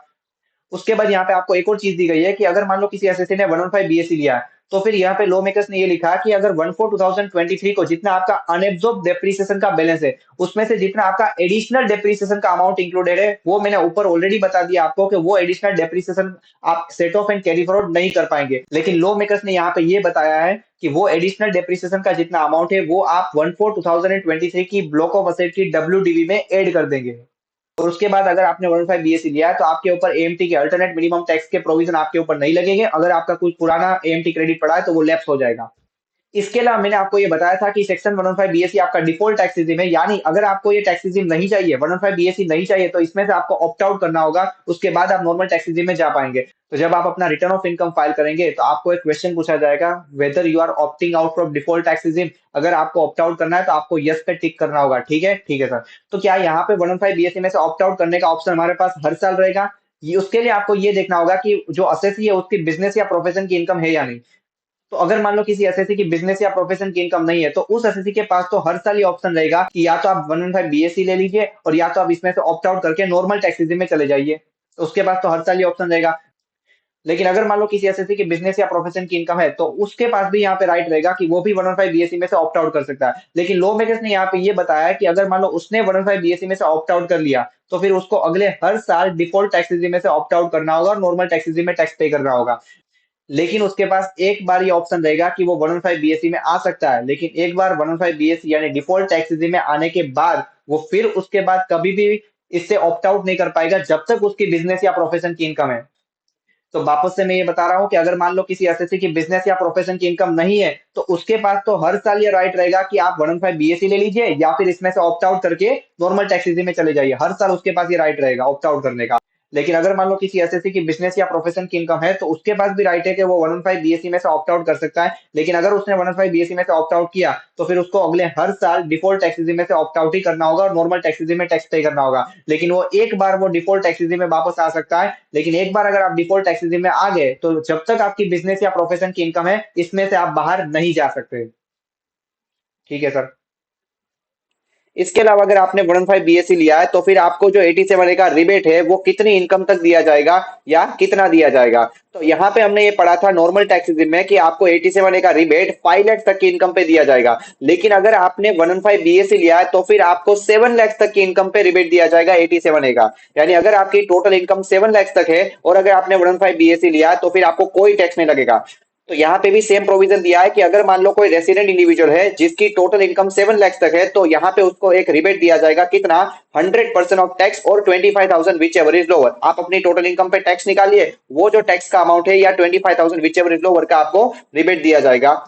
तो यहाँ पे इसका मतलब ये हुआ कि अगर आपकी टोटल इनकम 7 लाख रुपीज तक है तो फिर आपको ये रिबेट मिल जाएगा, या फिर अगर आपकी total income 7 lakh 1 rupees 2 rupees 3 rupees या 4 रुपीज तक है, तो वो तो 7 लाख में ही राउंड ऑफ हो जाएगी, तो भी आपको ये रिबेट मिल जाएगा।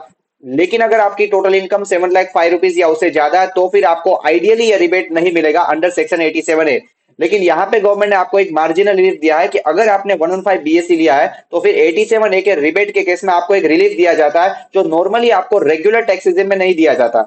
तो यहाँ पे लॉमेकर्स ने क्या लिखा है कि अगर मान लो किसी रेसिडेंट इंडिविजुअल की जो टोटल इनकम है वो 7 लाख से ज्यादा है और उसकी वजह से उसकी टोटल इनकम पे जो टैक्स आ रहा है वो टैक्स आपका ज्यादा आ रहा है as compare to your excess income above 7 lakh, यानी उस इंडिविजुअल की जो एक्सेस इनकम है 7 लाख के ऊपर वाली, उस अमाउंट से तो उसका टैक्स ज्यादा आ रहा है। तो हमने यहाँ पे गवर्नमेंट को ये बताया कि जितनी हमारी एक्सेस इनकम है अबव 7 लाख वही आप टैक्स के फॉर्म में ले लीजिए, बिकॉज हमारी 7 लाख से ऊपर जितनी इनकम बढ़ी उससे ज्यादा तो हमारा टैक्स आ रहा है। तो फिर गवर्नमेंट ने यहाँ पे आपको एक रिलीफ दिया है 87 के रिबेट के केस में, लेकिन ये तभी मिलेगा जब आपने 115 बीएससी लिया है। तो यहाँ पे ये रिलीफ या एक प्रकार से रिबेट आपको अंडर सेक्शन 87 है कैसे मिलेगा। तो सबसे पहले आप स्टेप नंबर 1 में निकालिए कि जो आपकी एक्चुअल टोटल इनकम है उस पर टैक्स कैलकुलेट करिए एज पर सेक्शन 115 बीएससी। उसके बाद आप स्टेप नंबर 2 में निकालिए कि जितनी आपकी टोटल इनकम ज्यादा है ओवर एंड अबव 7 लाख वो आप अमाउंट निकाल दीजिए। ठीक है। उसके बाद आप स्टेप नंबर 3 में ये निकालिए कि अगर आपका जो स्टेप नंबर 1 का जो अमाउंट है वो स्टेप नंबर 2 से ज्यादा है, यानी जो मैंने आपको पहले बताया कि जो आपका टोटल इनकम पे जो टैक्स आ रहा है वो अमाउंट अगर ज्यादा है as compare to your excess income above 7 lakh, तो जितना आपका टैक्स ज्यादा आ रहा है ना उतना आपको रिलीफ दे दिया जाएगा। यानी आप स्टेप नंबर 1 में से स्टेप नंबर 2 माइनस कर दीजिए तो उतना आपको रिबेट या रिलीफ मिल जाएगा। ठीक है। एंड आफ्टर दैट आप स्टेप नंबर 4 में क्या करेंगे, जो आपका स्टेप नंबर 1 और जो 2 में अमाउंट मिला दोनों में से जो लोअर रहेगा वो आप कंटिन्यू करिए और उसमें हेल्थ एंड एजुकेशन से ऐड कर दीजिए, एट द रेट 4% आपको टैक्स लाइबिलिटी मिल जाएगी।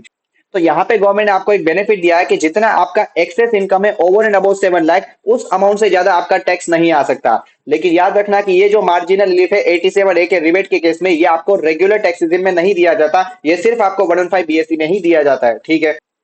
अब इसके लिए मैंने यहाँ पे कुछ एग्जांपल दिए वो भी हम डिस्कस कर लेते हैं। सबसे पहले आपको एग्जांपल नंबर 1 में दिया है मिस्टर जय नाम का व्यक्ति है जो इंडिया का रेसिडेंट है जिसकी एज 33 ईयर्स है। इसकी प्रीवियस ईयर 24-25 की टोटल इनकम है 6,95,000। ठीक है। उसने 115 बीएससी में से ऑप्ट आउट नहीं किया, यानी 115 बीएससी में हमें उसका टैक्स निकालना है। उसकी टैक्स लाइबिलिटी निकालिए फॉर असेसमेंट ईयर 25-26। तो सबसे पहले हम क्या करेंगे, उसकी टोटल इनकम पे टैक्स निकालिए एज पर 115 बीएससी के स्लैब रेट से, तो वो आएगी आपकी 19,750। ठीक है।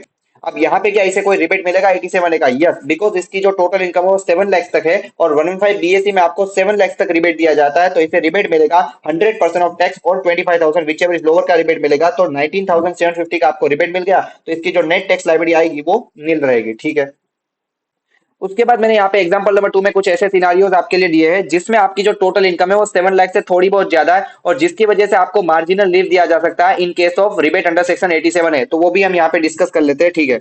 तो सबसे पहले आपको यहाँ पे क्या दिया है, मिस्टर के नाम का व्यक्ति है जो इंडिया का रेसिडेंट है जिसकी एज 49 ईयर्स है। उसकी टोटल इनकम दी गई है आपको फॉर प्रीवियस ईयर 24-25 जो है 7,15,000 या तो 7,22,000 या 7,34,000। ठीक है। उसने 115 बीएससी में से ऑप्ट आउट नहीं किया है, यानी हमें उसकी टैक्स लाइबिलिटी निकालनी है under section 115 BSc for assessment year 25-26। तो सबसे पहले आपका केस नंबर 1 जिसमें अगर उसकी टोटल इनकम 7,15,000 है, तो पहले हम क्या करेंगे, आप स्टेप नंबर 1 में पहले काम करिए, उसकी टोटल इनकम पे टैक्स निकाल दीजिए एज पर सेक्शन 115 बीएससी, तो उसका टैक्स आ रहा है 21,500। ठीक है। उसके बाद आप स्टेप नंबर 2 में क्या करेंगे कि जितनी आपकी टोटल इनकम 7 लाख से ज्यादा है वो अमाउंट आप निकाल दीजिए। तो यहाँ पे इसकी टोटल इनकम है 7,15,000, तो 15,000 से ज्यादा है तो वो आपको स्टेप नंबर 2 मिल गया। ठीक है। इसके बाद आप स्टेप नंबर 3 में क्या करेंगे कि जो आपने स्टेप नंबर 1 में जो टैक्स निकाला ऑन टोटल इनकम वो टैक्स अगर ज्यादा आ रहा है as compare to your excess income, तो फिर बाकी का आपको रिलीफ मिल जाएगा। तो यहाँ पे आप क्या करेंगे, स्टेप नंबर 1 में से आप स्टेप नंबर 2 माइनस कर दीजिए तो आपको मिल जाएगा रिबेट जो आपको 87A में मिलेगा। ठीक है। तो वो आएगा आपका 6,500। ठीक है। उसके बाद स्टेप नंबर 4 में क्या करेंगे, जो आपका स्टेप नंबर 1 और 2 में से जो लोअर अमाउंट है वो कंटिन्यू करिए और उसमें आप हेल्थ एंड एजुकेशन से ऐड कर दीजिए एट द रेट 4%, तो आपको मिल जाएगा टैक्स लाइबिलिटी दैट इज 15,600। उसके बाद जो आपका केस नंबर 2 है जिसमें आपकी टोटल इनकम 7,22,000 है वो आपका सेम ही रहेगा केस नंबर 1 की तरह। ठीक है। लेकिन थर्ड केस में अगर उसकी टोटल इनकम 7,34,000 है, तो सबसे पहले हम क्या करेंगे, उसकी टोटल इनकम पे टैक्स निकाल दीजिए एज पर सेक्शन 115 बीएससी, तो वो टैक्स आएगा आपका 23,400। उसके बाद हम क्या करेंगे स्टेप नंबर 2 में कि जितनी आपकी टोटल इनकम 7 लाख से ज्यादा है वो अमाउंट निकालिए, तो यहाँ पे इसकी एक्सेस इनकम जो है वो है 34,000। उसके बाद हम स्टेप नंबर 3 में क्या करते थे, ये देखिए कि क्या उसकी टोटल इनकम पे जो टैक्स आ रहा है वो उसकी एक्सेस इनकम से ज्यादा आ रहा है। नहीं सर, यहाँ पे जो टैक्स आ रहा है वो आपकी एक्सेस इनकम जो है ओवर एंड अबव 7 लाख उससे ज्यादा नहीं आ रहा है, तो यहाँ पे आपको कोई भी रिलीफ या रिबेट नहीं मिलेगा, तो वो आपका नील रहेगा। उसके बाद स्टेप नंबर 4 में क्या करेंगे, आपका जो स्टेप नंबर 1 और 2 में जो अमाउंट मिला दोनों में से जो लोअर है वो कंटिन्यू करिए, उसमें आप हेल्थ एंड एजुकेशन से ऐड कर दीजिए एट द रेट 4%, तो आपको मिल जाएगा टैक्स लाइबिलिटी दैट इज 24,336। ठीक है सर। अब हम पढ़ेंगे यहाँ पे कुछ अल्टरनेटिव टैक्सेशन रिजीम्स जो डोमेस्टिक कंपनीज के लिए दी है।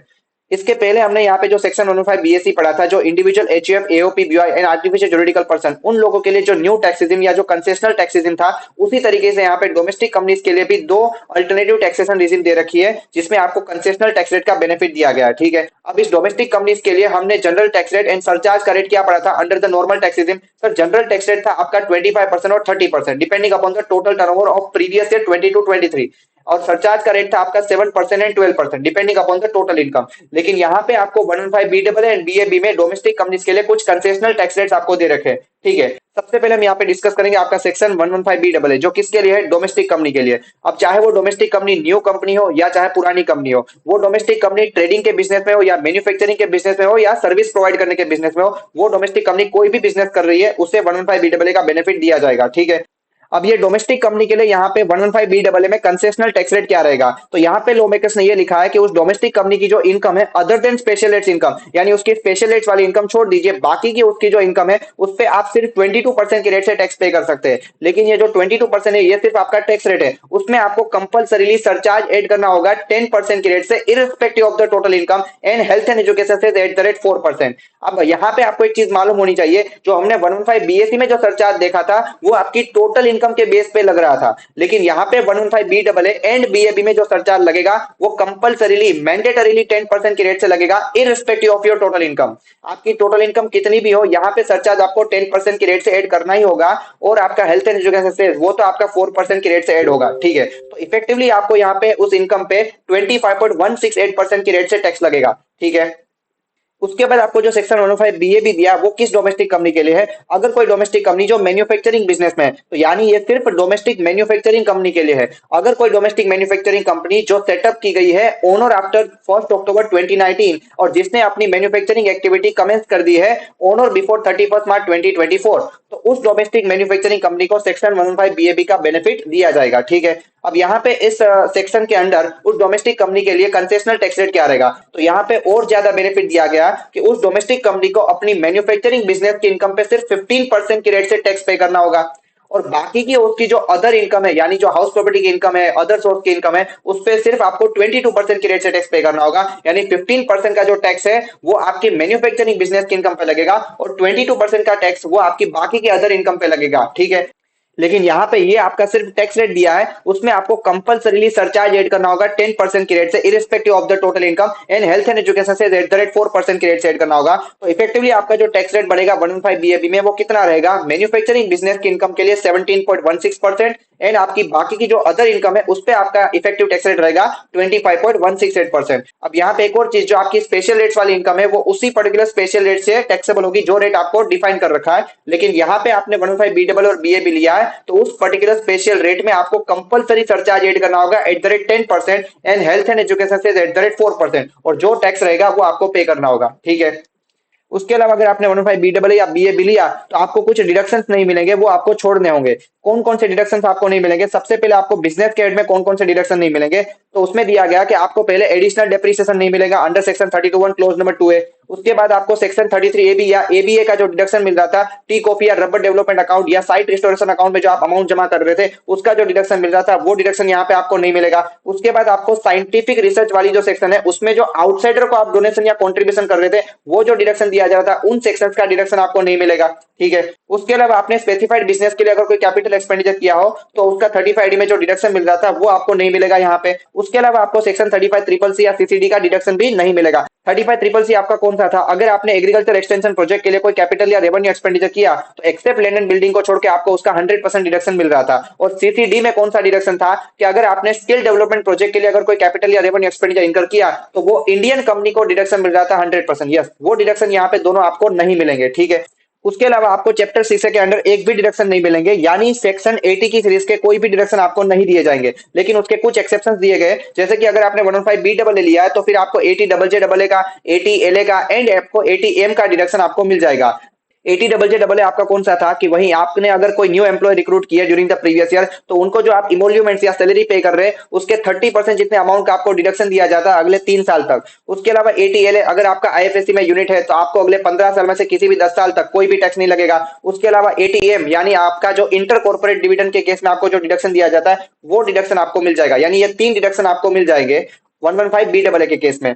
लेकिन अगर आपने 115BAB लिया है तो फिर आपको 80JJAA एंड 80M का डिडक्शन मिल जाएगा। 80LA का क्यों नहीं मिलेगा, बिकॉज 115BAB आपको तभी मिलेगा अगर वो डोमेस्टिक कंपनी मैन्युफैक्चरिंग बिजनेस में है, उसके अलावा आप और कोई भी बिजनेस नहीं कर सकते। और 80LA आपको तभी मिलेगा अगर आपका सर्विस यूनिट है, ठीक है सर। और उसके अलावा आपको चैप्टर 6 के अंडर जो 10AA का डिडक्शन दिया जाता है वो भी नहीं मिलेगा। अगर आपका SEZ में यूनिट है तो वो आपको जो 10AA में डिडक्शन दिया जाता है वो यहाँ पे नहीं मिलेगा। और इसके अलावा अगर आपके ऊपर दिए गए डिडक्शन जो आपको यहाँ पे नहीं मिल रहा है उसकी वजह से अगर आपका कोई पुराना ब्रॉड फॉरवर्ड लॉस या अनएब्सॉर्ब डेप्रिसिएशन है तो वो आप set of and carry forward नहीं कर पाएंगे, वो कुल मिला के आपका लेफ्ट हो जाएगा। इससे रिलेटेड मैंने एग्जांपल ऑलरेडी 115BAC में दिया है, यू कैन रिफर दैट, ठीक है सर। अब अगला पार्ट यहाँ पे हम डिस्कस करेंगे आपका अनडिस्क्लोज सोर्स ऑफ इनकम जिसे डीम्ड इनकम माना जाता है अंडर सेक्शन 68 टू 69D। अब ये डीम्ड इनकम का मतलब क्या है कि कुछ इनकम या अमाउंट आपको देख के ऐसा लगेगा कि ये आपकी इनकम है नहीं, लेकिन उसे इनकम मान लिया जाएगा। और जो इनकम आपकी डीम्ड इनकम मानी जाती है उस पे आपको पता है कि सेक्शन 15 बीबीई में 60% के रेट से टैक्स लगता है, कंपलसरी 25% के रेट से सरचार्ज और 4% एचईसी, यानी इफेक्टिवली आपको 78% के रेट से उस पर टैक्स पे करना होगा। ठीक है सर। अब यहाँ पे हम एक एक करके डिस्कस करते हैं कि कौन कौन सी इनकम आपकी डीम्ड इनकम मानी जाएगी। ठीक है सर। तो सबसे पहले आपको यहाँ पे दिया गया section 68, that is cash credit. अब इसका मतलब क्या है कि मान लो आपके बुक्स ऑफ अकाउंट में कोई अमाउंट क्रेडिट हुआ और आपके एओ ने मान लो आपसे पूछा कि ये पैसा या फिर ये जो अमाउंट है आपने कहां से लाया, और अगर आप उसका एक्सप्लेनेशन अगर नहीं दे पाए या फिर आपका जो एक्सप्लेनेशन है वो अगर सेटिस्फैक्टरी नहीं है, तो फिर उस केस में वो जो अमाउंट है वो आपके लिए डीम्ड इनकम मान ली जाएगी और उस पर आपको 78% के रेट से टैक्स पे करना होगा। ठीक है सर। उसके अलावा अगर मान लो आपने किसी पर्सन से लोन या बोरोविंग लिया और आपने जिस पर्सन से लोन लिया उस पर्सन से मान लो आपके एओ ने सवाल पूछा कि उसने वो पैसे कहां से निकाले। अब सामने वाला जो लेंडर है वो अगर उसका नेचर या सोर्स नहीं समझा पाया या फिर उसने जो एक्सप्लेनेशन दिया वो अगर सेटिस्फैक्टरी नहीं है, तो फिर उस केस में ये माना जाएगा कि आपका एक्सप्लेनेशन सेटिस्फैक्टरी नहीं है और उस केस में आपके हाथ में वो जो अमाउंट ऑफ द लोन है वो डीम्ड इनकम मान लिया जाएगा और आपको उस पर 78% की रेट से टैक्स पे करना होगा। ठीक है सर। अब सर यहाँ पे ऐसा हार्ड प्रोविजन डालने की क्या जरूरत है, इसका पर्पस क्या है? तो मान लो फॉर एग्जांपल आपके पास कुछ ब्लैक मनी पड़ा हुआ था, कुछ केस पड़ा हुआ था, आपने क्या किया, वो अमाउंट जाके अपने कुछ नियर एंड डियर्स या कुछ जान पहचान वाले जो लोग थे ना उनके अकाउंट में जाके वो अमाउंट जमा कर दिया और फिर वही अमाउंट वापस से उनके पास से लोन में ले लिया। अब यहाँ पे उसके बाद जब डिपार्टमेंट में उन लोगों को बुलाया गया और उनसे पूछा गया कि आपने ये जो लोन दिया वो अमाउंट कहाँ से निकाला था, वो पैसे कहाँ से निकाले थे, तो वो लोग अगर उसका कुछ एक्सप्लेनेशन नहीं दे पाए तो फिर उस केस में वो जो अमाउंट है वो आपके हाथ में इनकम मान ली जाएगी और उस पर 78% की रेट से आपको टैक्स पे करना होगा। ठीक है सर। उसके अलावा यहाँ पे आपको दिया गया है अनएक्सप्लेन्ड शेयर कैपिटल और प्रीमियम। अब इसका मतलब क्या है कि अगर मान लो कोई क्लोजली हेल्ड कंपनी है, यानी कोई अनलिस्टेड पब्लिक कंपनी और प्राइवेट कंपनी, उसे क्लोजली हेल्ड कंपनी कहते हैं। अगर कोई क्लोजली हेल्ड कंपनी जो है उन्होंने कोई फंड रेज किया in the form of share application money और शेयर कैपिटल और शेयर प्रीमियम। अब यहाँ पे उसके एओ ने उनको सवाल पूछा कि आपने ये फंड किन शेयर होल्डर से रेज किया, तो हमने बताया कि उन शेयर होल्डर से हमने ये फंड रेज किया। और उसके बाद उस एओ ने उन शेयर होल्डर्स को जाके पूछा कि आपने ये फंड या फिर आपने ये जो पैसा है ये कहां से कमाया, तो फिर उस केस में वो जो शेयर होल्डर्स है वो अगर एक्सप्लेनेशन उसका नहीं दे पाए या फिर उनका जो एक्सप्लेनेशन है वो सेटिस्फैक्टरी नहीं है, तो फिर उस केस में ये माना जाएगा कि इस कंपनी का जो एक्सप्लेनेशन है वो सेटिस्फैक्टरी नहीं है और उस केस में उस कंपनी के हाथ में ये जो अमाउंट है वो डीम्ड इनकम मान ली जाएगी और उस पर कंपनी को 78% के रेट से टैक्स पे करना होगा। ठीक है। उसके बाद ये जो एडिशनल कंडीशन है डीम्ड इनकम के लिए, ये वेंचर कैपिटल फंड या वेंचर कैपिटल कंपनी के लिए नहीं लगेगी। ठीक है सर। उसके बाद यहाँ पे आपको दिया section 69, that is unexplained investment. अब इसका मतलब क्या है कि मान लो किसी ईयर में आपने कोई इन्वेस्टमेंट्स किए थे और वो इन्वेस्टमेंट अगर आपने अपने बुक्स ऑफ अकाउंट में रिकॉर्ड नहीं किए और मान लो आपके एओ ने आपका असेसमेंट किया और आपको ये पूछा कि आपने इन्वेस्टमेंट करने के लिए पैसे कहाँ से निकाले थे, और आप अगर उसका एक्सप्लेनेशन अगर नहीं दे पाए या फिर आपका जो एक्सप्लेनेशन है वो अगर सेटिस्फैक्टरी नहीं है, तो फिर उस केस में आपका जो वैल्यू ऑफ इन्वेस्टमेंट है वो आपकी डीम्ड इनकम मानी जाएगी और उस पर आपको टैक्स पे करना होगा एट द रेट 78%। ठीक है।